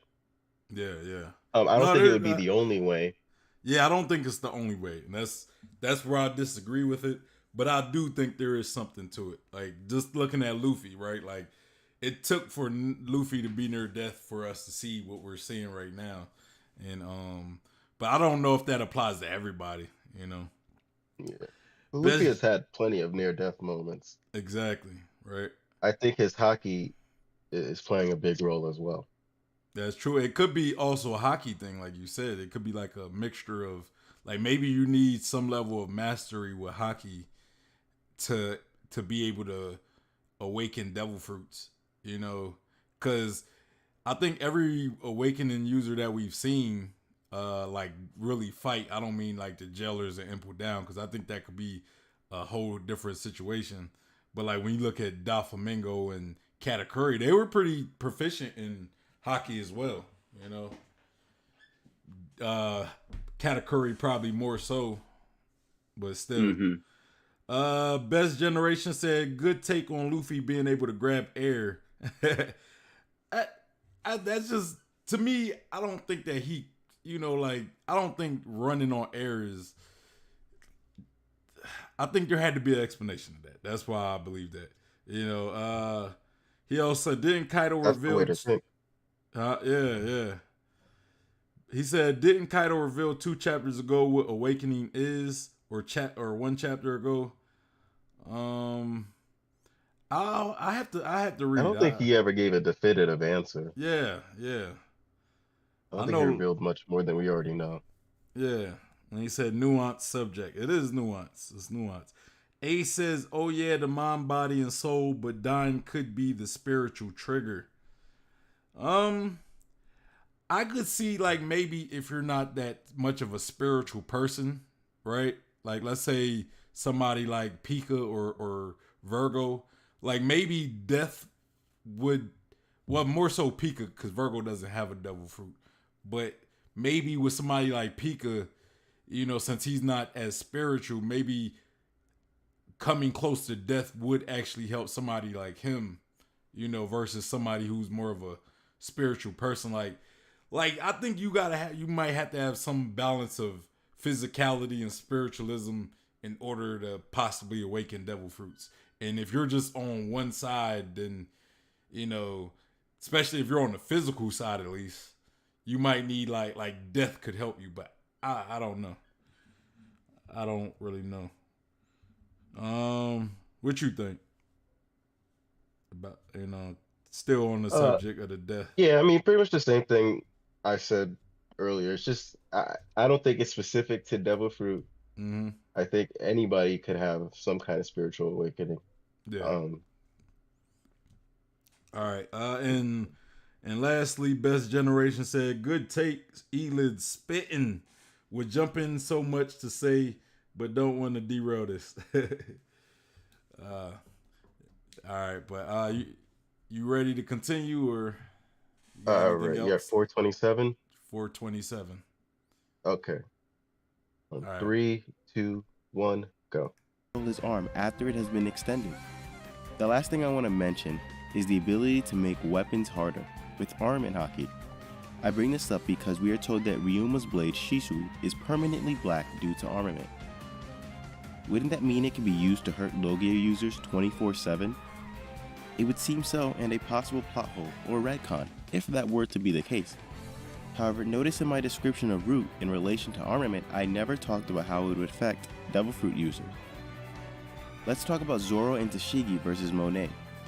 Zoro with his black blade did not damage Monet, yet Tashigi, without coating her sword, did hurt Monet. The conclusion is that the ability to harden and the ability to bypass Devil Fruit powers are two separate applications of armament haki. I'm sure the answer lies within one of the next two chakras, so let's move on. The second and third chakras are also associated with the physical realm, so it's safe to assume that they will also have to do with armament haki. However, you'll notice as the frequencies rise, the chakras will get more spiritual. All right. After Root, the next... So, All right. I'll stop that 538. all right. So everything that I said there, I've learned so much more and can verbalize it way better. That's one of the reasons why I want to just like remake this chapter, going over these chakras. Like, it's the whole concept of black blades, I think, is related to root chakra, but it's also related to the sacral chakra in a way, because being able to turn your own body with the black coating is just makes sense why it's root chakra. It's about mastery of your own body. But a Mm-hmm. blade is separate from your body. Yeah. So when you are making that blade black with your armament coating, what you're really doing is it's like you're projecting your own spiritual energy into that blade, which goes beyond your body, which means it can't be a root chakra ability. Yeah. So things like that, as I'm rewriting, I'm making sure to put a better emphasis on that. Okay. But yeah, that that one chapter, even though we've been pausing, but if you just watch it straight, it's actually really short. Yeah. The root chakra. And that just goes to show how much I've learned, because if you look at that whole Rokushiki's Haki, that video is quite long. And that is pretty much talking about everything that is in this whole root chakra. Yeah. So my new Understanding Haki video is going to be so long, because It's a lot. everything I've learned, I can now almost make an entire video just based off now the sacral chakra. I can make a new video just off the solar plexus. I can make a new video off the heart chakra. All those things I can make new videos off of Mm-hmm. because of how much I've learned. And it's like, if I'm gonna move on with the theory, I might as well backtrack and retell that theory in a much better way. Got you. Got you. But Let me. do you want to take a look at the chat? Yeah. Angel's Room said, I think Roger's hockey ability might have something to do with weather, because when they was talking about Shiki versus Roger, they say Roger won after weather problems started to occur. Don't quote me. I'll have to check, fact check. Yeah, hurricane hit during the battle. Yeah, I always kind of looked at that as a tribute to like luck, kind of like Luffy in a way, where he's, it's like luck.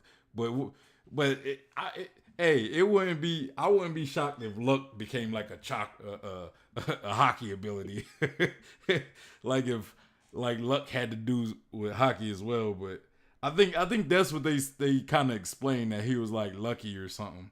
Like it was a luck thing that happened. But I don't know. It could have been more to that. This gets a little ahead of this theory, but in my Understanding Haki Part 3, I talk about the higher chakras, and the throat chakra one of the elements of it is basically the sky and lightning and stuff to that effect.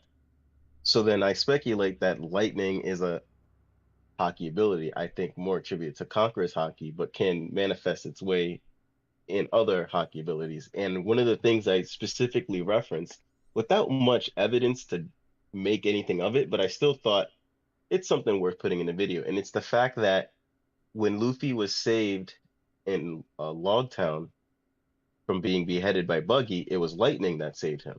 Yep. But then we also come to find out that it was Dragon that saved him.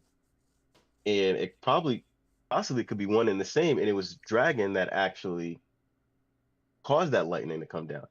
And it could be a Devil Fruit ability, but in the video I say, it could be related to Haki.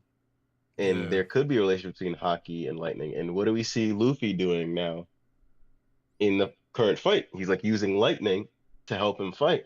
Yeah. Which circles right back to what I was saying, where I think his Devil Fruit awakening is correlating with Haki. As he get better as Haki and can, do these crazy things like fight alongside lightning, it is making his Devil Fruit reach its highest potential. Okay. I mean, yeah, like it could be maybe it's not, maybe it wasn't a Devil Fruit with Dragon. Maybe, it was his Haki or something. I kind of like that idea more than him having like a weather Devil Fruit. Mm-hmm. For real. Ace says there was an egg on the ship too, though. Could have been a dragon egg. Yeah, we don't. Yeah, it's like so many. Ooh, an egg from the Red Sea. Oh, hey, the egg that was on Roger's ship. There's so many theories I heard. Some people used to say it was Shirahoshi, but I don't think that's the case because he even went to Roger pretty much went to Fishman Island, and he was told that the princess wouldn't be born for a while, so I don't think he was holding her egg or anything. Angel also said, never mind, half of his fleet, not foot. But yeah, you got anything else to say? Or are you ready to continue? Yeah. All right, I'm at 5:38. If you want to give us the countdown. 3, 2, 1, go. Next level is Sacral Chakra. This one is water and is centered in the reproductive organs. It's an energy meant for connecting bodies together, if you catch my drift. In a way, you can say this is the same for Armored Haki. In battle, you can use Armored Haki to connect to your opponent, bypassing even the defenses of an intangible Logia user. Water is a Devil Fruit user's weakness after all. Not only that, but water is known for its fluidity. The advanced form of Armored Haki, when it's used offensively, has the opposite focus than that of the first level. Whereas the rooted version focuses on defending the exterior, the sacral version focuses on attacking the interior. Imagine priding yourself on having a really powerful Armored Haki just to find out that there's a next level that is meant to get past the first level's defense. I digress. Actually, pause? Wow. Yeah. All right, I'll pause at 6:34. Yeah, all right. So this is something I want people to really take in. It's the fact that when Rayleigh explained why he can harm Logia users, it was specifically highlighted that it was the aura. And it showed the aura on his hand that grants him the ability to hurt Devil Fruit users. So that brings it back to the whole Root Chakra, why the Root Chakra doesn't harm Devil Fruit users if you're just using something like Rokushiki or just using hardened blade like Shisui, because that's not what that Haki ability does. It specifically just strengthens something that's physical or affects something that's physical. It isn't until you get to the second level, that Sacral Chakra, that it finally introduces actually using spiritual aura in fighting, as we see in really that fluid aura on his body. Yeah. Back then, Wano wasn't animated. At least it wasn't that far animated. But now that they've shown Ryo a lot in the anime, it gives me a lot of great footage to use in the theory video, because if you look at the way Ryo looks in the anime, it's very fluid. Yeah, watery almost, kind of like when we see Mm-hmm. Jinbei like pull out, you know, what I mean, about to put out a little sack of water, you know. Mm-hmm. Speaking of Jinbei, you notice when the title for this chakra, the person I used, the names, the Maru, something Maru, Sentomaru. There we go. Yeah, yeah, Sentomaru sent is who I tomorrow. use. Be- yeah, because Sentomaru was one of the first person we really got to see use that advanced armament Aki as we know it, like that Ryo. He Yeah, never touched Luffy. He was just, it was like he was hurting Luffy with air. yeah. You're like Um, throwing him around and stuff. exactly. And then we And see the which, admirals do it. yeah, we never see them use it offensively. We did see them use defensively at least, where it was like they were making up some kind of invisible force field, which Yeah. was used to stop an earthquake, which when you think about it, it's like, what kind of sense does that even really make? But when you realize that Haki is vibration, it actually makes sense why Mm-hmm. that would be able to stop an earthquake. You know who else could stop earthquakes? Yujiro from Baki. Nah, I was just playing. That man's, he's also the strongest creature alive. I've seen someone try to argue that he could beat Kaido, which is just so funny, but Yeah, so besides the I point. mean, as strong as he is, he ain't. I don't know if he could beat like. I don't know if he could beat Kobe, honestly. Yeah. And I like Yujiro, but I mean, One Piece is just a little different of a. Like he works with like normal humans, you know. Yeah. But yeah, what's But interesting about Sentomaru is not only has he shown us that similar uh well, using advanced harmon Haki, which is why I use him to correlate with the Sakura chakra, but his body shape and the way he fights is actually similar to Jinbei, who yeah, is the person I'm using in this, background game footage for a very special reason, not just because he uses water, because of Fishman karate and the element of Sakura is water, but also I do think that it's once again going to show that the personality or how someone is on the inside determines how their hockey ability will specialize. yeah. And you know another thing about Suit and Morrow, like he seems to be Hmm. from Wano. Hmm. He also seems like he could be from Wano, and Yeah, you that's know, another great point. knowing that Wano breeds a lot of Rio users, even though he's not necessarily a swordsman, you know, Hmm. but you know he probably still picked up the idea, the concept of Rio. You know, you don't need to be a swordsman to use it. You know, seeing how Luffy Yeah, has used it, but it's a lot easier as a swordsman. that's a great point because one, Sentomaru is very Wano-like. We know that Mm-hmm. Wano specializes in Ryo. That's how they know hockey. They know it as Ryo.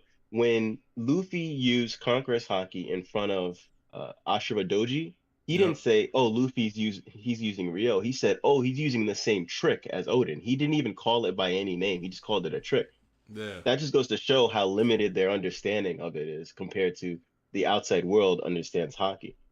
So they just specialize in that, just using Rio in that way, which is similar to Sentomaru. But even Jinbei, once again, you can wrap into this because Jinbei, one, looks very Japanese. Yeah, that's true. And two, he uses karate, and karate is a martial arts from Japan. Yeah. And I wanted to say like about Sit Tomorrow. You know, it's weird. Like him and like Shooting Morrow. You know, they both got similar names. Ashura Doji's Hmm. like Ashura Doji. His real name is I think it's like Shooting Morrow or something like that. And they Yeah. both, you know, they both got kind of similar builds. I think Sit Tomorrow a little smaller and probably a little more in shape too. But Yeah. they It's got a very similar names. Japanese, It just seemed like maybe old they school could be Japanese. related. I was just playing though, but, you know, it'd be weird if they was related somehow though, because they got similar names, similar sounding names, and similar body types as well. but they don't really look alike though. But we know in One Piece, family don't always look alike. You know, like Luffy don't look nothing like Dragon, or don't look much like Dragon. Yeah. And Dragon don't look like Garp. Let's skip the generation. All right, you ready? Or you got any more to add? So you're on 34. Yep, 634. Okay, so then now I'm about to show the similarities between advanced armament haki and fisherman karate. Yeah. All right, so on go. 3, 2, 1, go. While I'm off topic, I'd like to point out that the second level of Haki would be associated with water, and Fisherman Karate is also a fighting style, both associated with water, and focuses on attacking the interior of a being. Perhaps there's more to this. Anyway, back on topic. Another name for Haki is Ryo. In English, it means flowing sakura. Because Wano focuses so heavily on armament Haki, they're going to name the power something that is centered around it. Ryo, aka Haki, doesn't just allow you to connect to other people, but objects as well, notably swords. In order for one to become a master samurai and one with their blade, it is imperative that they learn to flow and release Haki. Similar to how water flows and releases out of one's sacral region, a warrior must learn to do the same with armament Haki, to consider oneself on its second level. And yes, I did just compare armament Haki to taking a piss. Anyway, moving on, or should I say moving up. Okay, good Pause. I'm at 741. Angel's Room said Sabo looked nothing like mother or father. Might be adopted. Well, he got his mom's blonde hair. Yeah, that's the thing about One Piece, you know. No, I think Oda's idea of making Sabo look one way and his parents look another way is because he wants to make Sabo look redeemable. You notice he really does it. It's not just Sabo's parent, but nobles in general. Yeah. Tend to look weird. Yeah, it looks stupid. So I think he wanted to keep that, making them look weird and making them not likable. But at the same time, he doesn't want to make Sabo not likable. So he had to make Sabo look normal. And it's weird, like the most normal celestial dragon I think we've seen was probably the one who went to Fishman Island and got stuck. Like he even looks weird. I would say Rosinante. I mean, he does look weird, normal. But yeah, Rosinante. But I'm saying he does look weird, but he don't look as goofy as some of the other ones we've seen. But yeah, I'm just kind of throwing that out there. But yeah, we had solar plex, or we're talking about the sacral. Mm-hmm.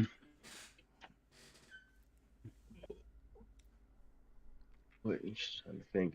One thing about the sacral is something we've seen since I made this theory was Law's awakening, which also showed a fluid aura and also does internal damage. Yeah. And also he did that when he was using that ability, kind of like what's his name?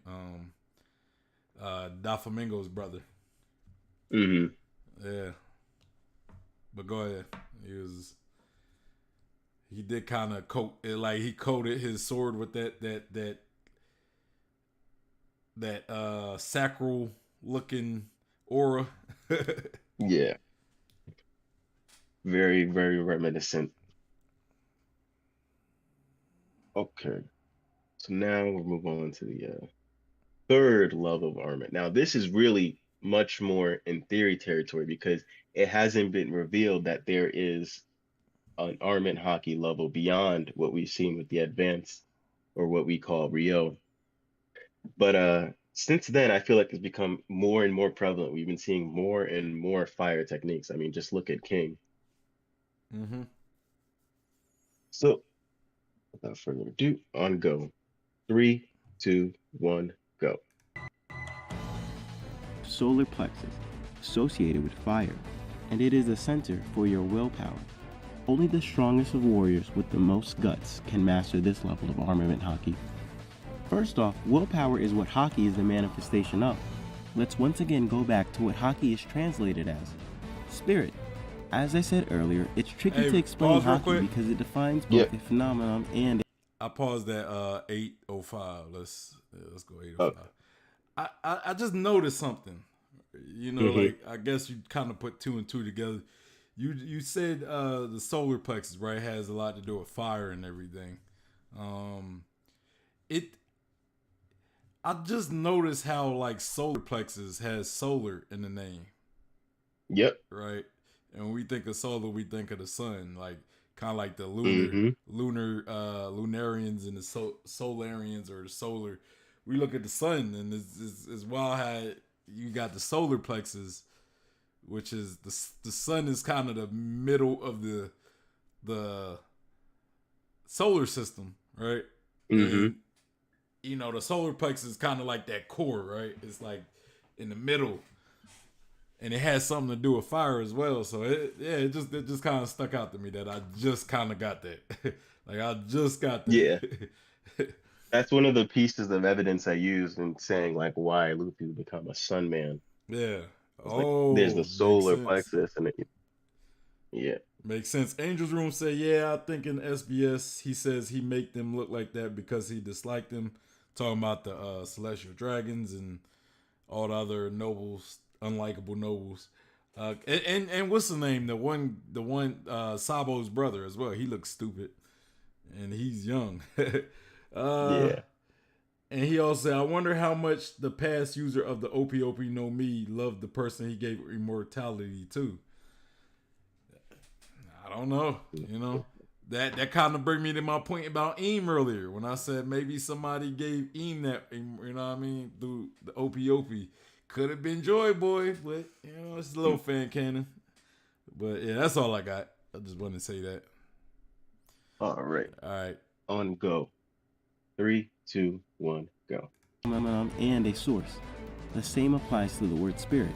While spirit can be looked at as like prana or chi, with it being described as the breath of life, it can also be said to be willpower. When someone is feeling determined, you might say, that's the spirit. Or you know the terms like team spirit. The biggest difference in the two definitions is the human element. When referring to just the life force, it could be a human spirit, it could be a snake spirit, it could be a rock spirit. At the end of the day, it is whatever breathes, and apparently everything breathes. As I said in the last episode, what makes the voice more supreme than a breath is that it requires a higher level of consciousness. With Armament Haki, it's great to know how to make your skin hard or how to flow and release the energy. But what really matters the most is how much willpower a warrior has. That's where the true strength of Haki comes from. Okay, one can't build up conviction just... Alright, 904. Okay. So one thing I'm gonna hammer on more in my Understanding Haki finale is that this third level of armament is truly the power source of Haki. It's what gives it potency. And this goes from the root chakra, the armament hardening. It's the power source of the sacral. It's the power source of observation. It's the power source of conquerors. What this third level really represents is just that, like I said, the willpower, the power itself, the energy of a person. That's like the importance. Each of these, another thing I'm gonna hammer is how the importance of each of these chakras, not just the abilities, because that's the mind frame I came at this theory originally. It was more just like, what abilities does these chakras do or what are the abilities of these colors of Haki? But now I'm starting to really think not just abilities, but what are the functions? The function of the root chakra isn't just to use Rokushiki. It's really more rooted in life return itself. It's the function is control over your body. It is the body itself. Sacral chakra, it's not possibly. just... It's like that foundation. The sacral chakra, it's not just to create a force field or bypass devil fruits. It's truly mostly about the aura itself. Yeah. And what that represents. And that will have like huge implications on devil fruits later on. Yeah. And then with this, I go into talking about how it can manifest fire. And I really focus on that a lot more. But I'm going to definitely make more of an effort to talk about how it's really the power itself. And I think this manifests greatly in Gear Fourth, because if you notice, Gear Fourth is really more rooted, pun intended, in the root chakra, the hardening. Mm-hmm. But there's flame patterns on Yeah. Gear Fourth. So the solar And the question plexus. is why?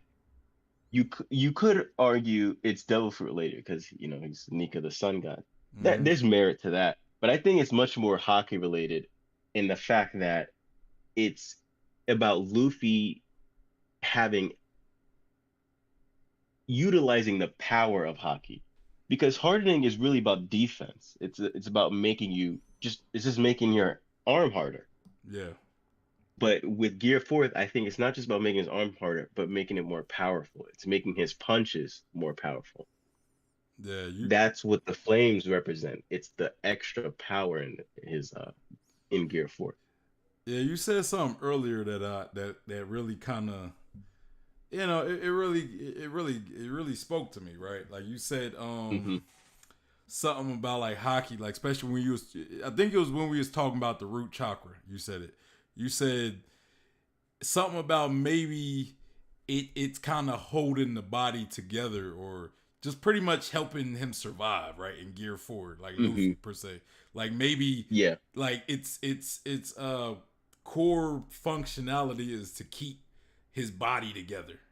Kind of like Yeah. when we talk about life returns, point is to have that control over your body, and that's the main purpose or the main function against I guess the root chakra of armament hockey is to keep everything together. And Yeah. Because we've never seen him use muscle balloon without arm and hockey. yeah, yeah, no, I like that to know that some of these have like basic. I think it just kind of speaks to what you talk about functionality. Like the Hmm. the core functionality of each of these things, right? Like they're not Yeah. necessarily all meant to fight, but I mean, yes, to fight, but it's like they have more function for your body, right? So Hmm. yeah, that stuck out to me, and For your mind, body, and spirit. yeah, yeah. But yeah, I kind of wanted to bring that up because it kind of reminded me of like the Maslow hierarchy of needs. Are you familiar Oh, with that? oh my God. You are right on the money. Yeah, I wanted to Because say that earlier, I but then I forgot. literally referenced that in Understanding Hockey part. I literally had that in my script. I just wrote it like 2 weeks ago into my script. So you are right on the money. Yeah, man. Like it reminded me when you said that. That was like the first thing I thought. Like, cause like on the low end, the bottom of the Maslow hierarchy of needs. What do you have? You need The shelter. physiological needs. Yeah, you need shelter. I think food and warmth or something like that. You know what I'm saying? It's just because humans, like if we get cold, we'll die, or if we don't have like fur and stuff, so we need shelter to keep us warm. We need food to keep us going, and then the higher up you go like things that are like less of needs, but like once you have the bottom needs fulfilled and established, then you could go up a level, you know. Hmm. And that kind of reminded me what you said.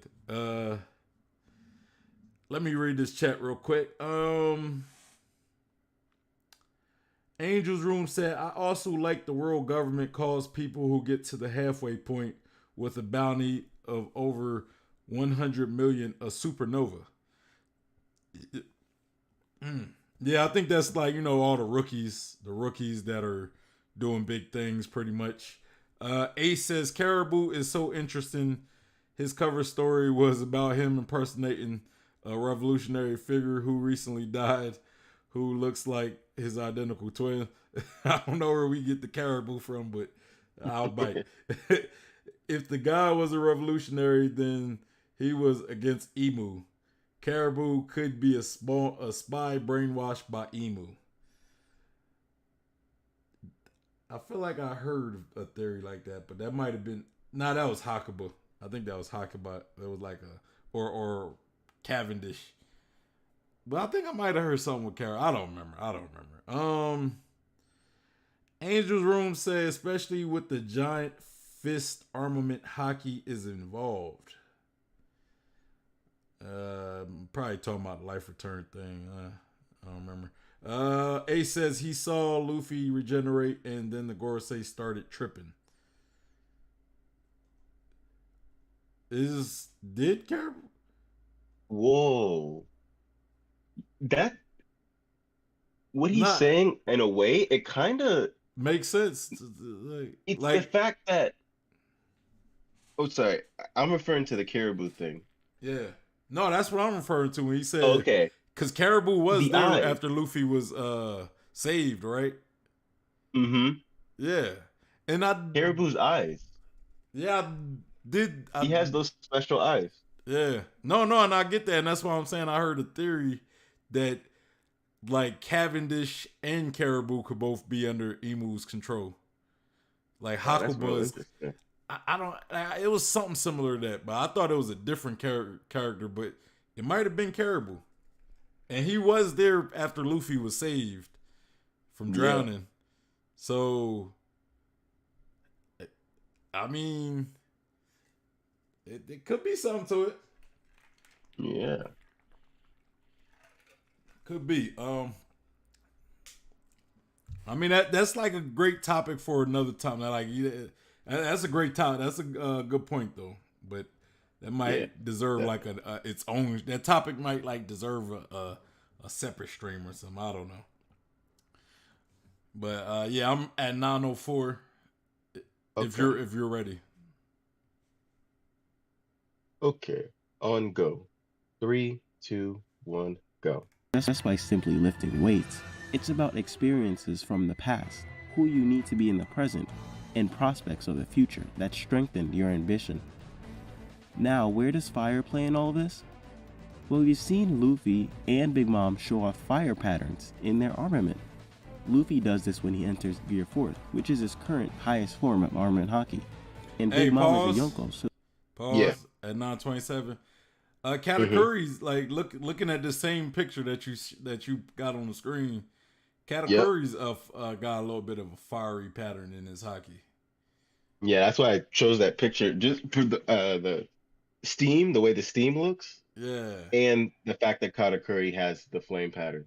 So that just goes to show, like I said, someone could speculate, oh, maybe it's because he's a sun god. Well, what does that say for Katakuri and Big Mom, who also shows the flame patterns? Yeah. I think it's Haki related. I think it has to do with the fact that the solar plexus is really the source of that power. And what about Hyogoro? And you know, he's the one who taught Luffy Rio and everything, and he got that fiery hair. And he's a Yakuza boss, so that shows that you got your words mean something, you know. And we talking like how even though that's more the throat, I guess speaking would be more throat, so I guess that wouldn't be, you know, what I'm talking about here. Goro being like a powerful figure. But go ahead. You know, and you know, the solar plexus being like the source of power and all that stuff. Relating back to Naruto, when Hogoromo gave people chakra, he gave it through their solar plexus. He didn't call it by name solar plexus, but if you look at the diagram it showed the chakra was in their navel region, which is where the solar plexus is. That's why Naruto in his higher forms, it has that marking. It's not just because of his seal, it's because that's the source of energy in that area. Yeah. Okay, that makes sense. A says, sorry it's random. Y'all inspired it though. It's all good. Oh, man, it was really interesting. Yeah, it was an interesting statement you made. At first, I was like, why are we talking about Caribou? And then I was like, hey, that's a good point. I ain't mad at you, man. You good. But yeah, we could continue. I just kind of wanted to point out that I didn't even see the text to the left. I just automatically looked at Katakuri's arm and was like, hey, you know. I'm glad you noticed. But yeah. All right, on go. 3, 2, 1, go. So it'd be no surprise if she had the third form of armament Haki.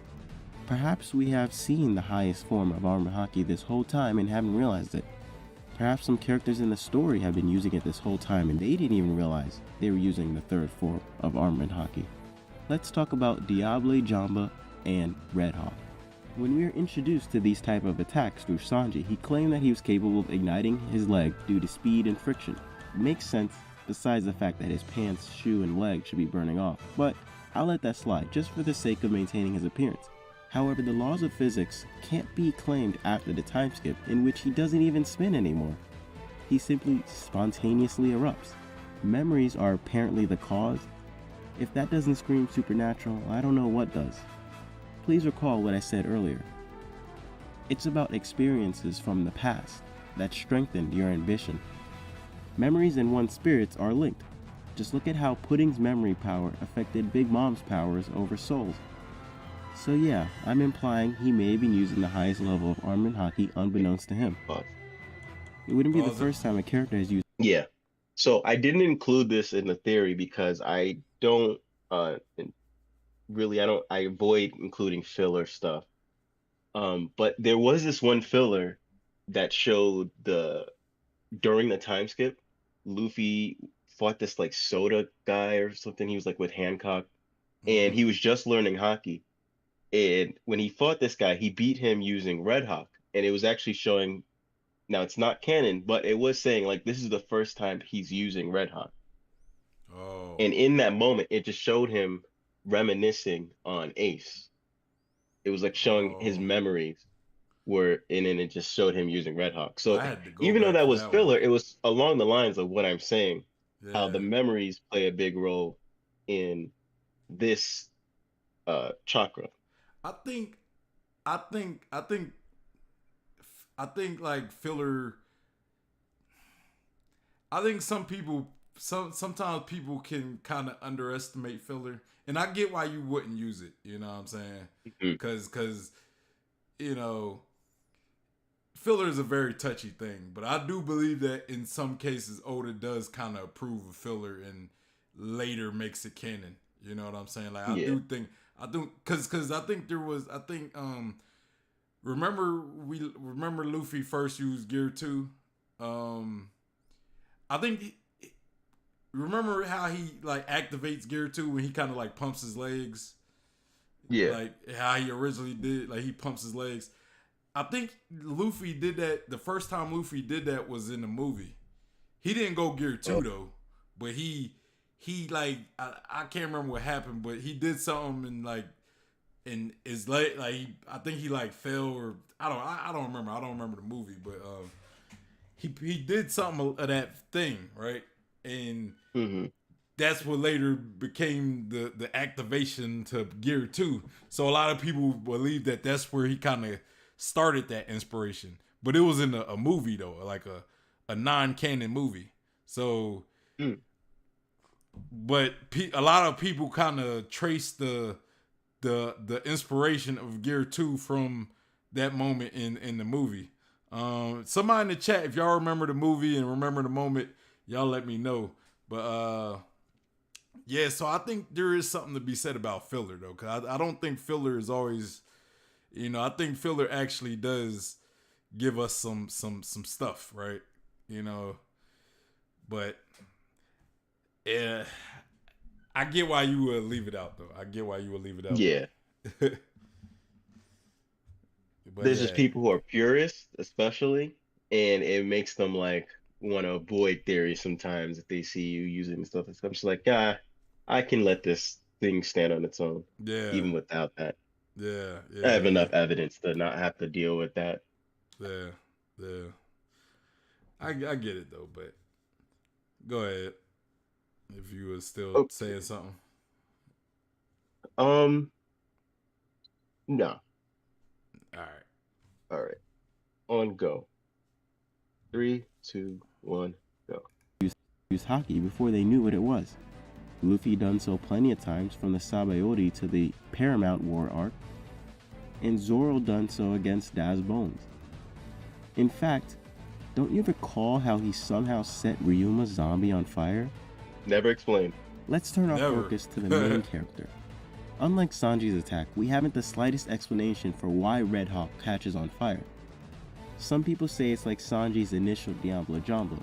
It's due to Luffy generating enough speed and friction. I'm not buying it, and here's my 3 reasons. How can it be speed when Luffy's fist catches on fire before the attack picks up a lot of speed? He stretches his fist out, it catches on fire, and then he puts his all into his punch, as opposed to his fist catching fire as he punches at top velocity. Now I understand one might argue that it's a manga, and because it's still image, it just wasn't portrayed well enough. I might give you leeway if it wasn't for my next point. The first time we see him use it is underwater. I'm not going to pretend to be a physicist, it's been many years since I've taken physics class, but I at least know friction occurs between 2 objects. When Sanji first used DJ, it was because his foot and the floor were rubbing against each other. Makes sense. Even water and air causes friction. However, in order for Luffy to cause the water to ignite, water would have to be combustible. Yeah. Not only that, anybody that drives a car would know that rubber and water don't go well together. None of it adds up to me.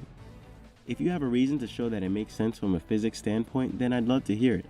And please do your research and show your sources. My final point to suggest that it isn't speed. Hold on, pause. I just had to point something out. With the game that's playing in the background, and it says Sanji defeated Hancock. Nah, I call BS on that. That's impossible. Sanji could never do that. In the game, if you touch a woman with Sanji, he'll actually like fall back. Like he can't do it physically. But what you can do is there's team attacks. Yeah. So if you activate a team attack, the other characters can attack for you. That's the only workaround. But if you try to attack a woman with Sanji by himself, he can't hurt. And wasn't that like how, like, I think there's like Jump Stars or something. I can't remember. It's like one of them anime games. I think if you play with Sanji and you fight against a woman, you just get beat up because he ain't touching her. I'm like, come on now. That's like the perfect way to counter somebody playing Sanji. Yeah, just pick a team of all women. E.T. says, dang, I'm hella late. Yeah, you are late, man. You are late. But it's all good. At least you showed up. But yeah, I'm ready. I'm ready to go back in. I just had to point that out. I'm at 12. Since we're paused anyway, I'll say you don't know how many countless people, back when this, now less people, but when I first was making this, people would just instantly say, no, it's friction. That's how Luffy does Red Hot. And then I would show the evidence, and then they'd go, well, it's just fiction. But it's like, even within the realm of fiction, if you have established that enough speed can catch fire, then attacks that are faster than like if he uses an attack that's faster than Red Hawk, then it automatically must be on fire. Because that's what's established, even in the world of fiction. You got to have some kind of rules, even if it's fiction. Yeah, so the fact that he has attacks faster than Red Hawk that don't catch on fire is just proof that it wasn't never friction. Besides the fact that it's underwater. I don't know why people didn't put that together. Yeah, but even the really wiki, I think, says that it's friction. Yeah, you can't really argue against the water one. It's like, that don't make sense. Angel's Room said Jump Force. Yeah, Jump Force. That's the game. In that game, he creates like hearts and stuff. I actually use that game as background and as a joke when I talk about the heart chakra in the second one. So we'll see that in the next video. Yeah, I'm at 12:24. Okay, on go. 3, 2, 1, go. Is because that it's inconsistent. He has other attacks that are faster yet don't catch on fire, like Jet Gatlin he used against Lucci. Some say it's because he needs Haki to harden himself in order to generate enough friction. Again, I'm not a physicist, so I'm not sure if that's how it works scientifically. From what I remember, it's due to the roughness and smoothness of an object. If you take Luffy's smooth rubber arm and make it harder, that still doesn't change the fact that it's smooth. Regardless, I can still call BS, because first of all, we've seen him use Jet Gatlin and Armament at the same time. Even worse, Gear Force Snake Man is his fastest form, yet none of his attacks catch on fire. And by the logic that fire is due to speed, all of Snake Man attacks should be on fire. I rest my case. My speculation is that it's the result of 3rd level of Armament Haki. And you know something? Pause real quick. I pause at 13:21. You know something? Okay. It would Mm-hmm. probably make the most sense for his arms to go catch on fire when he is in gear 4. And you know how he kind of springs back his fists? Yeah. And they're all kind of like folded within each other. Like that Mm-hmm. would make sense because then you got all that like the friction he's making with his own hand. Exactly. Before he If you spreads. friction style. Yeah. So that's probably that attack right there is probably the most logical to create fire. Mm-hmm. If you ask me. It should cause an explosion. Yeah. But I just wanted to point that out, though. I wanted to point that Yeah, out. that's a really good point. Katakuri has this attack that also involves fire. Uh-huh. And in the manga, it just shows him like shooting out a fire fist. But in the anime, they went the more scientific route. It looked like where they were actually showing like air building up in his arm and stuff, and him shooting it out. Mm-hmm. Now, technically, that's not a primary source. The manga, is the primary source. But if someone showed me that in relation to Luffy, I could go, okay, I could see how it's. But there's no evidence like that shows an actual reason from a physics standpoint why it would be catching on fire. Yeah. No, I got you. It makes sense. One thing to note before we go into this thing is a lot of the times you can tell something was like Rio or at least an internal attack because it'll show an attack in the front and then it'll show attack out the back. We've seen this with like when Luffy attacked that tree. Mm-hmm. We've seen it when Rob Lucci used Rokugan on Luffy. We've seen it a ton of times with Fishman Karate. It always shows the internal attacks. That you had a panel about the other side. You had a panel earlier in the video where Jinbei was attacking somebody, and you see it come like a blast come from the back of that person. Mm-hmm. You could even see it. Remember that big puffer fishman, like one of the most giant creatures. When Jinbei punched him, you could actually see out on the other side. Although it traveled all the way to the other side, you could see something coming out. So it's like no matter how big the thing is, like if it's an internal attack, you'll see something fly out the other side. Yeah. So that's just something to keep in mind before this next segment. Yeah. All right, on go. 3, 2, 1, go. Warning. If Luffy didn't even know how to use the second form of armament haki, how would he have known to have used the third level back then? To that I say, Luffy is not only using the third level of armament haki with Red Hawk, but the second as well. Basically, he is using all three in one attack. And of course, I'll explain myself. So, he coats his arm in haki, which is the Root Chakra, aka Earth. Next, he sets his arm ablaze with the Solar Plexus, aka Fire. It's when the attack hits that you can really see the Sacral Chakra, aka Water, take effect. When Luffy freed Hyogoro from his collar, the old man tells Luffy that he already knows the second level, which is what I'm saying. But more importantly, he mentions another thing that I said earlier. The second level of haki attacks the inside and then out. Now when Luffy lands Red Hawk on somebody, it isn't simply just a flaming fist hitting a body. You can see the fire blast flying out the other side of whoever it hits. When he punched Hold'em's cheek, consistently, you can see fire even Hold'em, when he punched Hold'em in the he hits the front and the blast. Huh? I said it's very consistent. You always see the fire fly out the other side. Yeah. Yeah. Nah, I catch what you see. Like I do remember. I kind of vaguely remember the Hold'em fight, but I do think I remember that part because it was that one. Yeah. I remember that. The Hody Jones I kind of forgot about though, but like you did show the panel, so I seen the panel. So yeah, like you reminded me in that panel. So, but yeah, I paused that 14:28 too, just to let you know. Gotcha. But yeah, ain't that kind of what I think Law's Gamma Knife did? Mm-hmm. You know, didn't it shoot from the back as well? And it was already established he attacked the organs. I can't remember with the Gamma Knife exactly. I feel like it shot from the back, but I could be wrong. I know it did some internal damage. Yeah. Yeah. Something to pay attention to this one of the next panels I'm gonna show. It's Blackbeard talking to Luffy, and he mentions that Luffy's armament, his haki got stronger. I'm not gonna go into detail, but that's just something for anybody to look in if they ever wonder, does haki need to be present for someone to actually strengthen their haki? And the Mm-hmm. answer is no. We did not see Luffy actually using haki as we know it, the coding and all that stuff, pre-time Yeah. skip, but his haki was getting stronger. Yeah. And that's it. I mean, we know All right. there's been instances where like him and Zoro and even probably Sanji to a degree have used it, you know, Mhm. probably unknowingly. But Yeah. yeah, yeah, I'm And ready that's the to. why I say that Luffy could even use third armament back then before even getting to Wano. Yeah, makes sense.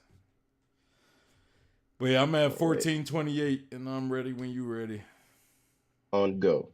3, 2, 1, go. Comes out the back, just like what he did to that tree. Now, any reasonable person would wonder, what is it that allows Luffy to unconsciously raise his vibrations to a level past which he knows how to do consciously? I believe it is similar to how Sanji uses DJ post time skip. The death of Ace was extremely traumatic for Luffy. His memory of his dear late brother triggers something within him that creates a spark in his spirit. Now, what I believe is occurring to actually create the flames of Red Hawk and Diablo Jamba is that Luffy and Sanji's haki is vibrating at a frequency that will result in their aura turning into flames. Because ultimately, that's what really matters most when Sanji activates Diablo Jamba. Sure, maybe the first time he used the attack, it required he spin at a speed which he could catch on fire. But what really matters most is the effect, not the cause. What Sanji needs is to generate enough kinetic energy in his leg that it will cause whatever vibrating subatomic particles, atoms, or molecules that are in and around his leg to vibrate at a frequency to catch on fire. Besides the fact that solar plexus is associated with fire, it also makes sense that the highest chakra level that focuses on the physical body would be the one that causes flames. The higher the chakra, the higher the frequency. The higher the frequency, the faster the haki will vibrate. Heat is synonymous with how fast atoms vibrate. As I already pointed out, Luffy, Sanji, and Zoro and Big Mom have all displayed fire abilities. And there are more. Kinemon, Katakuri, Hold'em, Hyogoro, King, and Kaido have all displayed some kind of fire aura or technique. If there are more you can think of, definitely let me know. One last thing to address in this video. Although there are levels of chakra, that doesn't make one chakra better than the other. First step you take up the stairs isn't more important or better than the last. It's not as if Luffy will learn advanced armament haki and abandon hardening. All the steps towards enlightenment are... Sorry, I had to pause real quick. Yeah. I paused at 1628. When you use the step analogy, the first thing I thought of was what's her name that trained with Zoro as a kid. Oh. I bet that last step was not important. I bet it was important. That was actually her trying to train armament haki gone wrong. I don't know. I wonder which step was important for her to have continued. I'm wrong, y'all. I'm wrong for that. But now there was something I did kind of want to say. I kind of forgot though. But was it about to finish? Like the main part? Yeah, that's like yeah, it's like the final statement. All right, you want to just we can let it finish, and I'm at 1628. We'll let it finish, and we can start, or at least the main part finish. But you ready? Okay, on go. 3, 2, 1, go. Are essential and equal. That just about covers this topic. Tune in for the next video in which I go over observation and conquerors. Tell me in the comments what remaining chakras you think will be associated with which haki. The fourth and final part is where I'll go into double fruits. That's it for food. All right. All right. Now what I was going to say is about Sanji, right?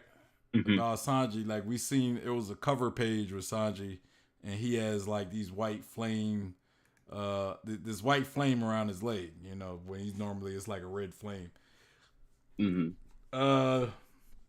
What's your take on that, man? Like, especially talking about haki and, you know, using Sanji.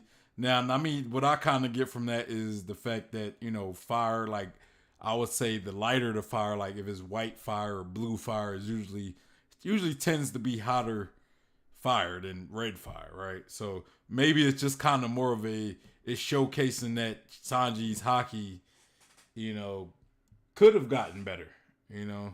Mm-hmm. So like, what's your takes on why his flames is now blue?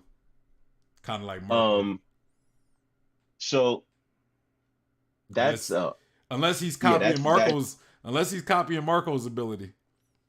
no, I doubt it, because Marco's fire is actually not harmful apparently. Yeah, it's like It's really hills. more just to help and heal. But can hurt Prometheus, and I think that there's something to that. But the Sanji's new ability.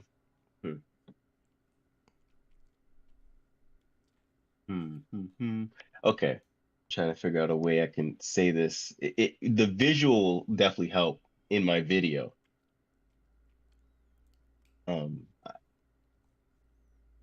Basically, and I kind of went into this last week where I said I think that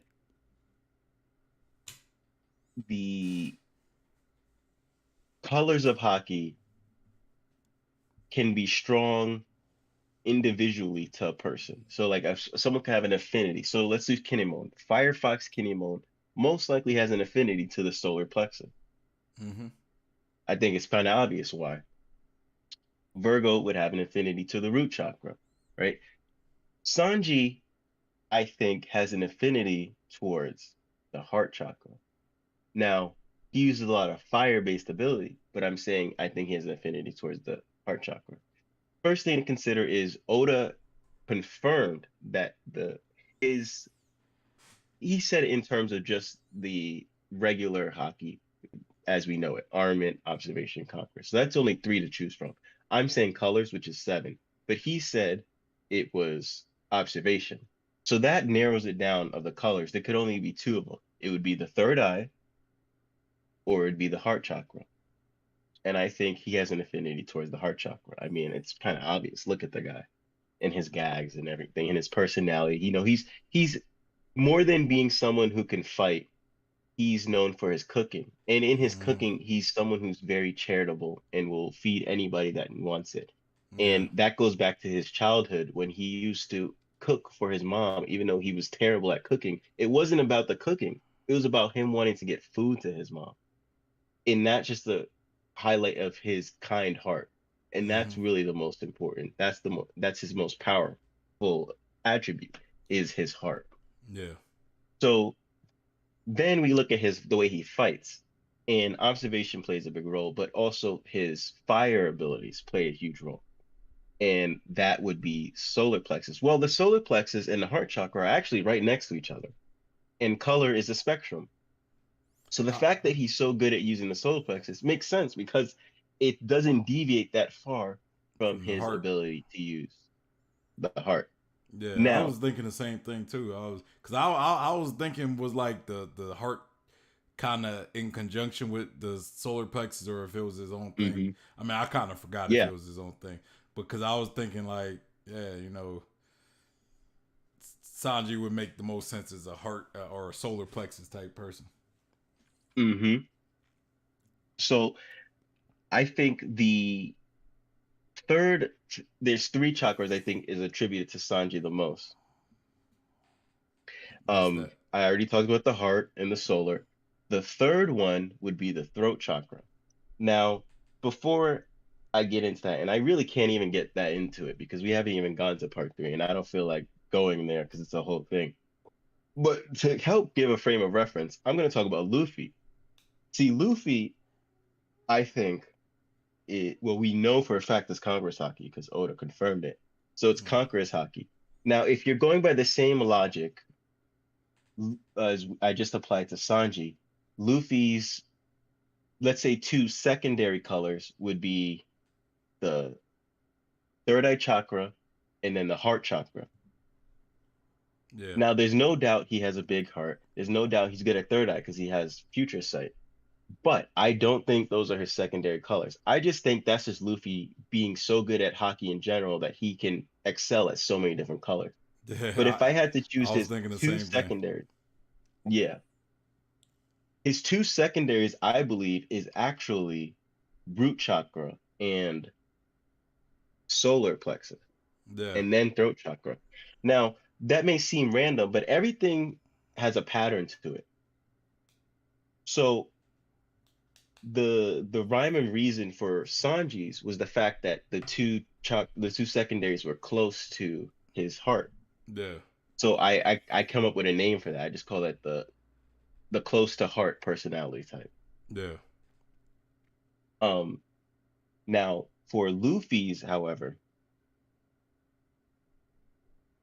he it's actually going if you exclude the crown chakra. In order to be the crown chakra, it's kind of like in Hunter x Hunter, you have to be like a special type. You got to be rare. Like only 0.001% of person would have the crown chakra be their Yeah, thing. It would take someone so special like Sherry from Fisherman Island who could like see into the future. Like you'd have to be someone super, super special to have that be one of your attributed colors.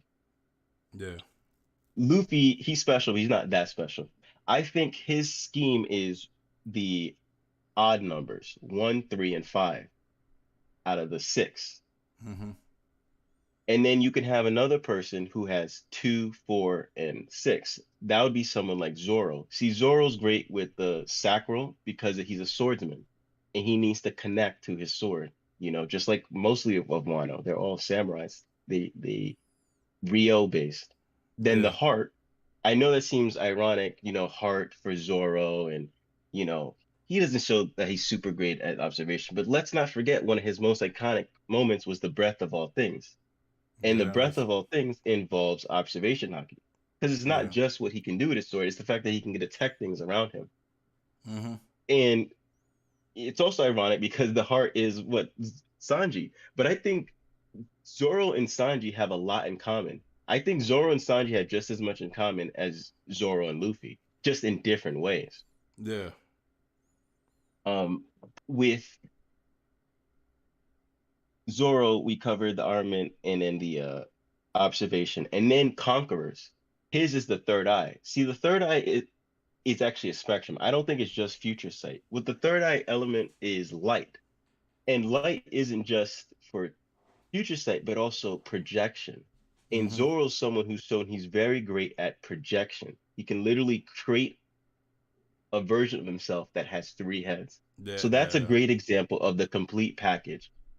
You could see the sacral, heart, and third eye all in Zoro. Then yeah, Luffy, Root, he's really great at armament. Just look at the armament hardening. Just look at Gear 4. He's really good at solar plexus because of the fire, and also turns out he's a sun god. And then yeah, he's really good. I think those are secondaries. The most important is the conqueror's Haki, the mm-hmm. drums of liberation, his voice. He's always outspoken. There's no speech bubbles for Luffy. It's just he's just a very outspoken person. Zoro's someone who's more in his head, Okay. but at times where he just thinks things. He's very skeptical. You can see the thought bubbles. Even if you can't see what he's saying, Oda will make a point to show that he's definitely thinking something. Nah, he Um, always is thinking like the battle with King. He was, pretty much saying like he had to pretty much beat King. Like he was talking to himself the whole time, pretty much. mhm. So with Luffy, the fifth, that throat chakra is lightning, I believe. It is one of that element. It's Mm-hmm. Conqueror's Haki and lightning. So it makes sense why he's so good at um the Conquers. Conqueror's coding of Yeah, armament. He's using lightning and armament hardening together. yeah, And he's really good with fire and all that stuff. I think people that are like that would be Luffy, Kaido, Big Mom. These are people that you see often, and it's no coincidence that they're all Yonko, mm-hmm. even Luffy in a way. That Big Mom has Prometheus and Zeus, fire and lightning. Kaido, he uses fire breath. He's also shown using lightning a lot. Yeah, It's no, I don't think it's a coincidence. I think it has to do with personality type, which is something in a Hunter x Hunter too. Hisoka talked about how people with a certain type of Nen ability tend to have a certain type of personality. So that Oh was yeah, definitely yeah, an influence. yeah. I remember posting something along like, "Hey, what's your nin personality or whatever?" Because I seen, yeah, they definitely had an explanation. Um, Mm-hmm. let me catch up on this chat real quick. Angel's Room said, Okay. Nami, the first person we see use armament in To gags, use of course. the fist of love. In gags, of We course, talked yeah. about that last week. Yeah, we did. Angel's Room said, he also said, only one to give him bruises pre-time skip besides Gark. That's true. By bruises, I Mm-hmm. mean bump. Yeah, there was something I wanted to ask, or I kind of wanted to say. Well, I wanted to answer. I actually didn't answer your question. Oh, okay, go ahead. You asked me about Sanji. That's why I even went into. So I gave you a frame of reference with Zoro and Luffy. How, that the complete package of Zoro with the sacral heart and third eye can create Ashura. Mm-hmm. And with Luffy, how it influences his fighting style with using a lot of lightning and fire, just like Big Mom and Kaido. Those are examples. So then going back to Sanji, I think his is that close to the heart. The solar plexus, the heart, and that throat chakra. And as I said, throat chakra is lightning. So I think when you put together that um all three of those things, what you get is something like Ifrit Jamba that is just so emotion and power driven. And you could even see lightning in Ifrit Jamba.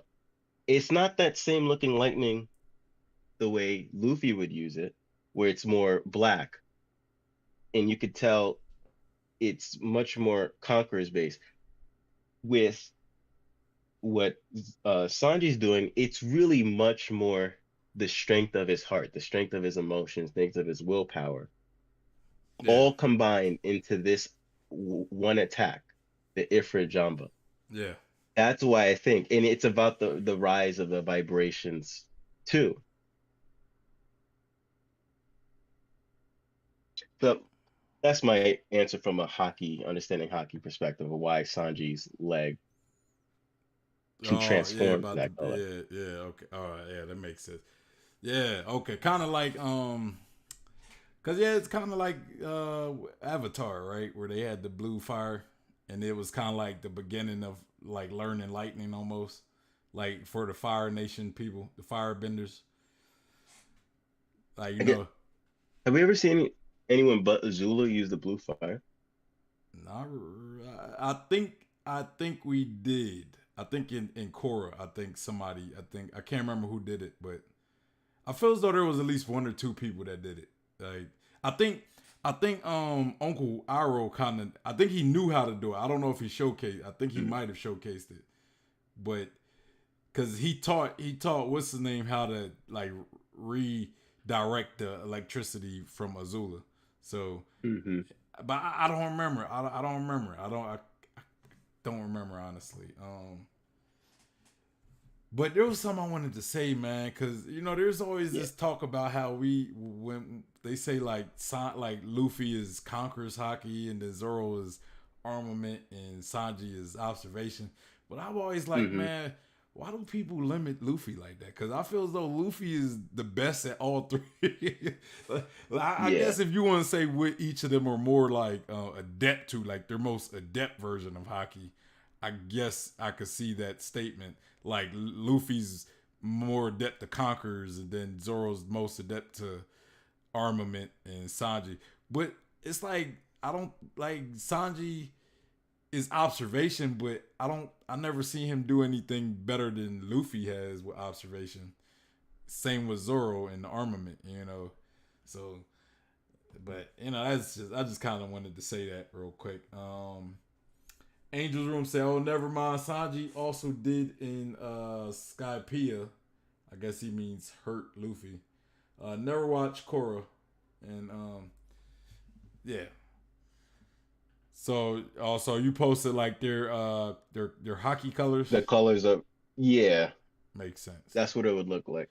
And I also wanted to say like Luffy he's such a special character where I feel as though he like can fully hit almost every color, you know what I'm saying? Like every Yeah, definitely. chakra, you know what I'm saying?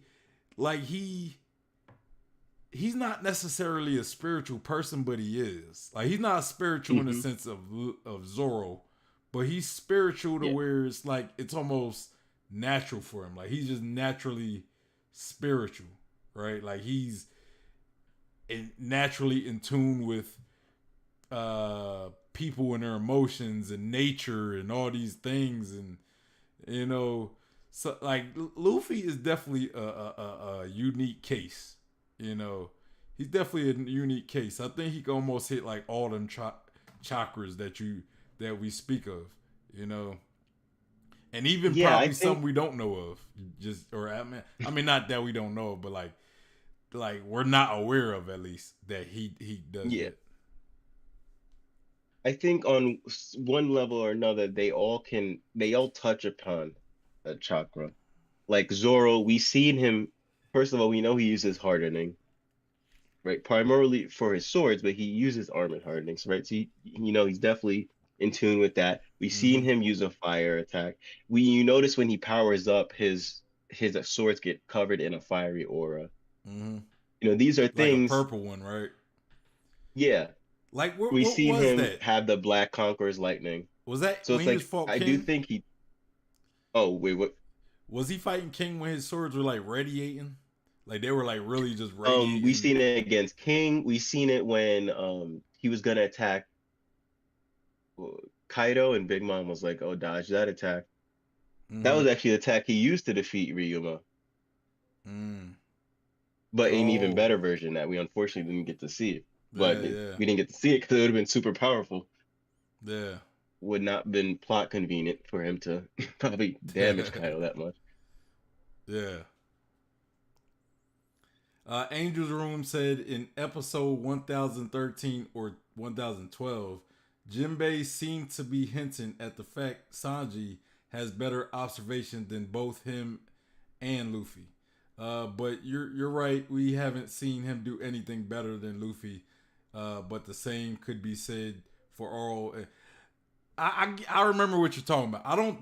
I feel as though Jinbei he stated that because I don't think he was hinting at it. He was more so saying that because he said like, what is Sanji doing? Like maybe Sanji, like he was saying that kind of questioning, like maybe Sanji has better, like is able to sense better than, or maybe he's able to sense something that me and you can't sense. Like he said something along that line.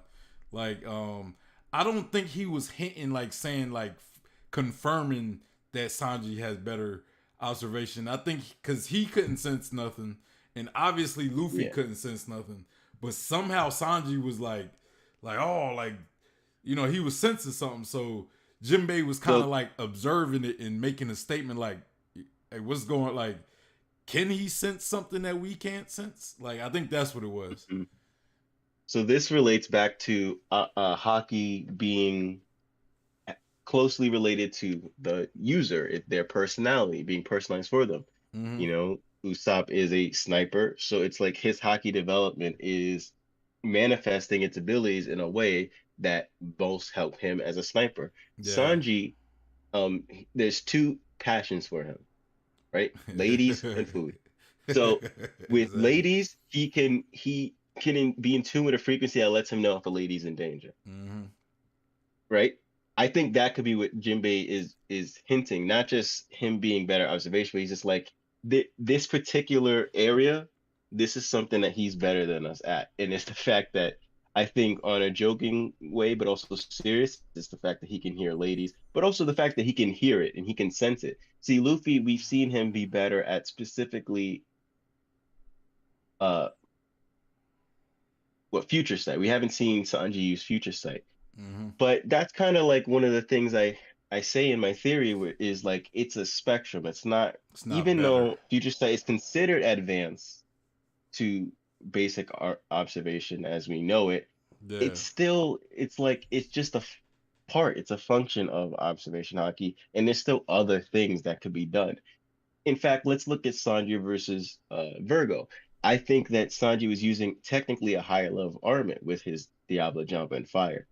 But even though Virgo's still using a more basic armament, he could beat Sanji because he's still trained with that basic armament a lot longer than Sanji has had with his, even if it's more advanced or Yeah, higher hockey ability. And yeah, also food. Sanji's shown to be very good at detecting food. yeah. That's true.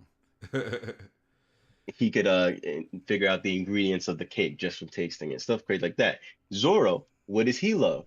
Booze. What Swords, did we see when they got to Omiyagasima? He was able to spot booze bro, from before a anybody else. distance. And we know that Sanji and Luffy have better observation. Like, there's no debate when it comes to Zoro. We know that they have better observation, but he was able to spot that out. Yeah, So it's almost like it's some things are just more personalized. and Luffy with food. You Mm-hmm. know what I'm saying? Yeah. Luffy could tell where food is if you know what I'm saying. Like he could sniff that out if he was super hungry. Mm-hmm. A says Luffy enlightened from his fruit. Well, yeah, I mean there's a case for that. You know he has a deity type fruit, kind of like Sengoku. So he has like an enlightened type fruit. So, but and that's kind of the point, right? Like, I think that's one thing me and ELiDZ talked about. Enlightenment, right? Enlightenment, and Mm-hmm. it's like there's two paths of being enlightened. You know, you have the path of Haki, which if you're enlightened through Haki, you could probably create your own devil fruits. But then you have the path of the devil fruit, right? Which is kind of a cheat. It gains you Mm-hmm. the same abilities with none of the work, but then that's kind of an enlightenment, right? But then we Mm-hmm. also talk about like eating the hito no mi and being a human. Like somebody ate like the chopper's devil fruit, right? Like would you be enlightened human? So and that makes sense, right? Like Mm-hmm. if a human eating a human fruit, them Mm-hmm. becoming enlightened and gaining even greater power, kind of like we see Luffy, who has the hito no mi, and he has It's finally exactly like. like fully awakened it, Mm-hmm. right? Because the devil fruit has an awakening, and Yeah. he can do all these cartoonish type stuff, Mm-hmm. and that's him being more awakened,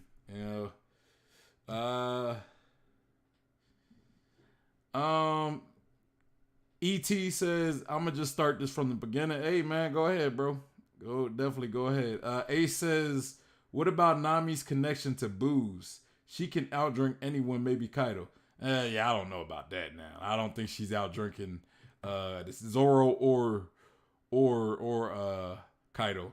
Matter of fact, in Whiskey Pete, I think everybody was drunk except Zoro. And then that's when Baruka Works try to kill him, and Zoro was the only person that was still up, and he ended up fighting him, and then Luffy woke up and was like, what you doing, Zoro? And then we get the old Zoro versus Luffy. Hey, I'm gonna say this though, Usopp and Luffy is still the best inner Straw Hat fight that we've gotten. It's Yeah, better. definitely. It's better than any Zoro versus Sanji. It's better than Luffy versus Sanji. It's better than Luffy versus Zoro. It's better than Nami versus Zoro, Sanji, and Luffy. Nah, but yeah. And what else y'all say? Angel Room said Ace true, but Nami only drink them that much for the money. Not not true. Nami out drank Zoro and acted pass out. Oh, okay. I mean, maybe she can out drink Zoro, I guess. But it's not like you see that often. I mean, it was that. I mean, I guess if she did it once, that's still a feat. Yeah. But yeah, man. Hey, man, you got anything else to add on to the? No, just that I look forward to doing this again. Okay, you what about anything? Man, you gotta be dropping something soon. What's up? Or at least working on Maybe I dropping might do something. something talking about like Luffy's awakening. Just a little something, just to put out something. Yeah, you should do like little shorts. You know, like you have your main Yeah. theories, but then you kind of feed the streets with little breadcrumbs. You know, like just give little mini theories. You know, yeah, Yeah, I'm thinking of doing something like because I do intend, I have three of the Luffy's awakening, and I was gonna make a part four. Maybe I'll make like a 3.5 that's just talks about the recent chapters and how it has warped and shaped my theory yeah. as it's ongoing. Man, you got like TikTok? I mean, I don't per se use it. I got one. I don't really be on Nah, it or I don't use it. got TikTok. Cause I was thinking, man, you could start like a little TikTok where you could have like your Understanding Hockey series and then just kind of break it down to like eat parts. Like you don't even really have to like create a new one. You could just break it down Hmm. in parts and that definitely probably help you. You know what I'm saying? That definitely help. Yeah. You know, just saying, just saying. Yeah, man. If you ain't got nothing else, let me catch on the chat. Pretty much all caught up. Ace says WH. I'm not sure what he means. I'm not as good as some of y'all with the short. The what is it called when you got like two letters? You know what I mean. But yeah. Anyway, Angel's Room said great stream.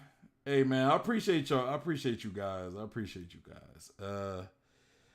Hey man, I appreciate you showing up. I appreciate you being part of the stream, man. It's a good stream. Real lengthy, but in a good way. It was like lengthy, but Yeah. it wasn't never really, no dead, it's like we was always talking about something, moving But forward. we talked for like half an hour before the video even started. We just got right into it because there's That's so much true. to talk about. That's true. That's true. But yeah, I don't want to keep you much longer. So, I'm pretty sure you'd rather be doing something else. No, I just got to eat food. Yeah. I need some energy.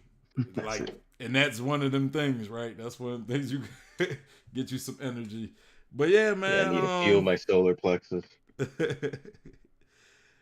Yeah, man. I appreciate you joining the stream. The link to his video will be in the description box, so y'all make sure y'all hit that link and y'all go subscribe to his channel. Go like the video if you haven't seen it. There's still other Understanding Hockey videos. We just kind of reacted to part 2 of the Understanding Hockey collection. Last week we did something. We did a different video. It wasn't the Understanding Hockey, but it was mostly about armament hockey, right? Mm-hmm. Like I'm trying to think Those it related. was real shiki. It was about Yep. Roku Shiki. We did that last week. So yeah, y'all could go check out his other Understanding Hockey videos. They are great. Plenty of great information. Yeah, I do got two things to say actually. The video itself that we just watched, it's not even over. There's this part called the secret ending where I start talking about other stuff. And I do go into some interesting things. I talk about how there could be hockey martial arts in the world. So one is Rokushiki, another could be Fisherman Kari. I mm-hmm. even start talking about Ryusoken, that's what Sabo uses. There's this other one called Hashoken.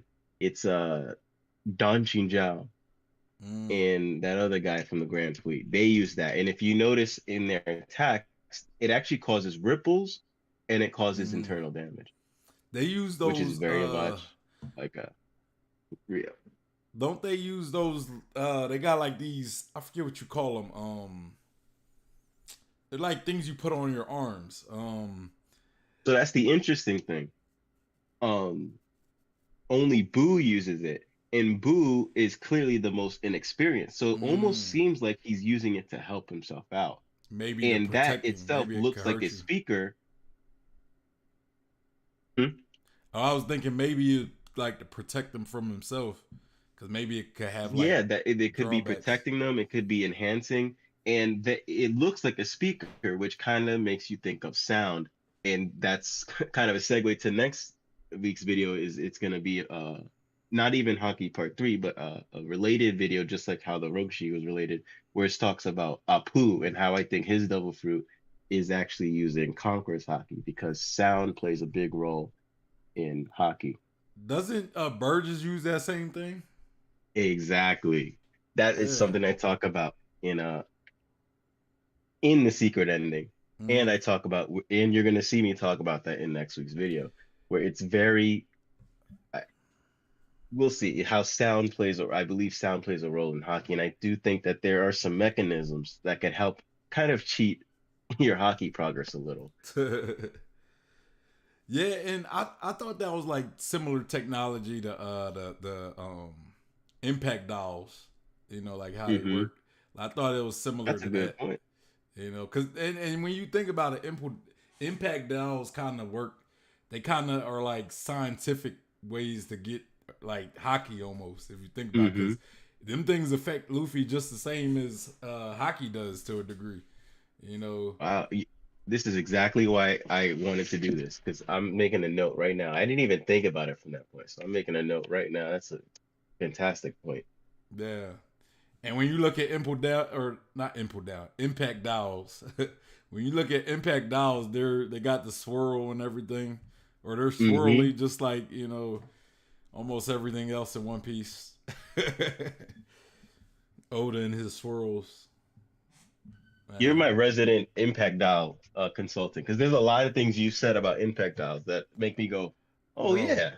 And it makes me reconsider things I could add to my theory. Bro, impact dials is like one of my favorite incorporations Oda brought into the story that he stopped focusing on. Yeah, Like I wish don't we see we don't more. ever talk about it anymore. I mean, I guess Usopp still kind of has the technology integrated in his stuff, but you know, but still, bro, like it's like all the stuff you could do with him, and then it's like, you know, you could fight with him. It made it to where Usopp was able to hang with Luffy.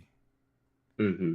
That says a lot. You know what I'm saying? Yeah. Somebody like Usopp, who this was like in his lobby, right? So this was Hmm. time he ended up fighting Lucci. So like Usopp was hanging with Luffy because of these impact, you know. I mean, mostly Yeah. because he was also like strategizing and doing other stuff that, you know, but the impact dials, he was able to go toe to toe with Luffy. And I'm like, you know, what if impact dolls were the inspiration behind hockey or something? I don't know. You know, like Ooh.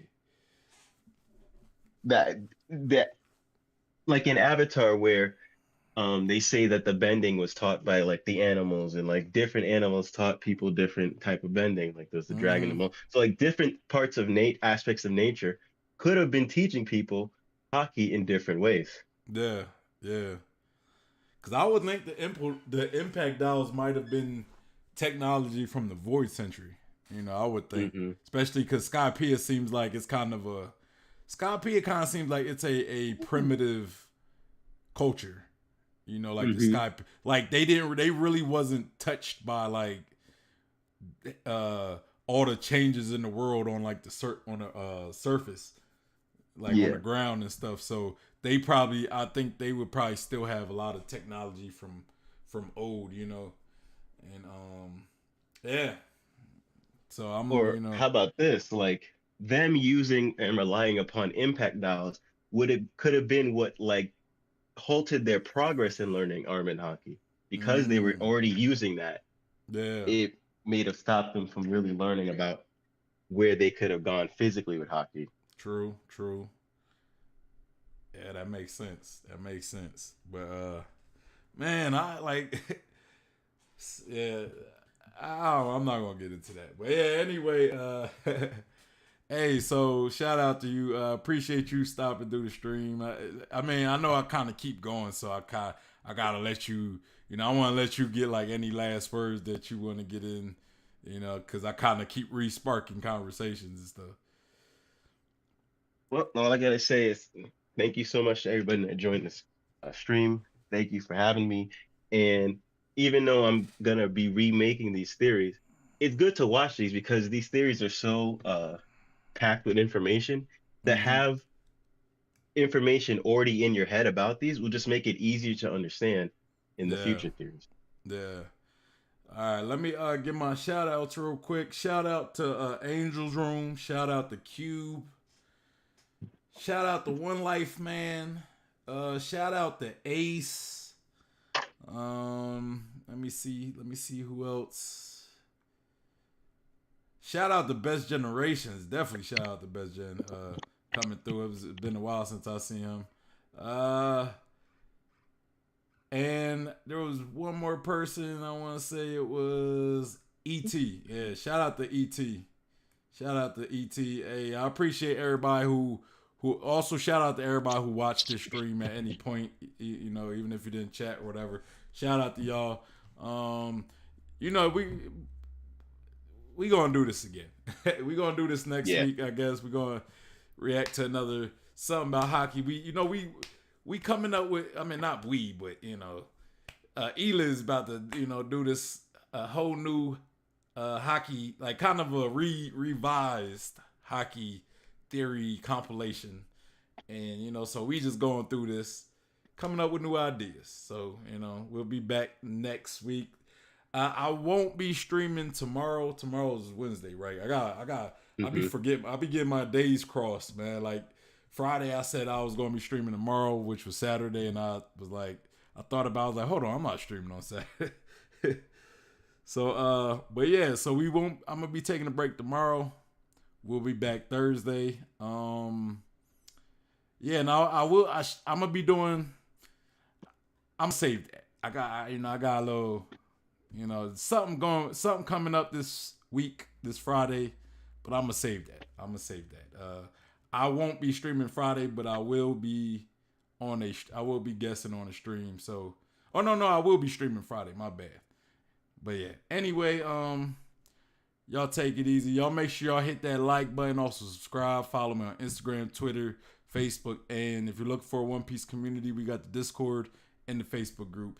Anyway, y'all, shout out to ELiDZ, and it's your boy Sean P. the Bluff God, and I'm out of here. Peace.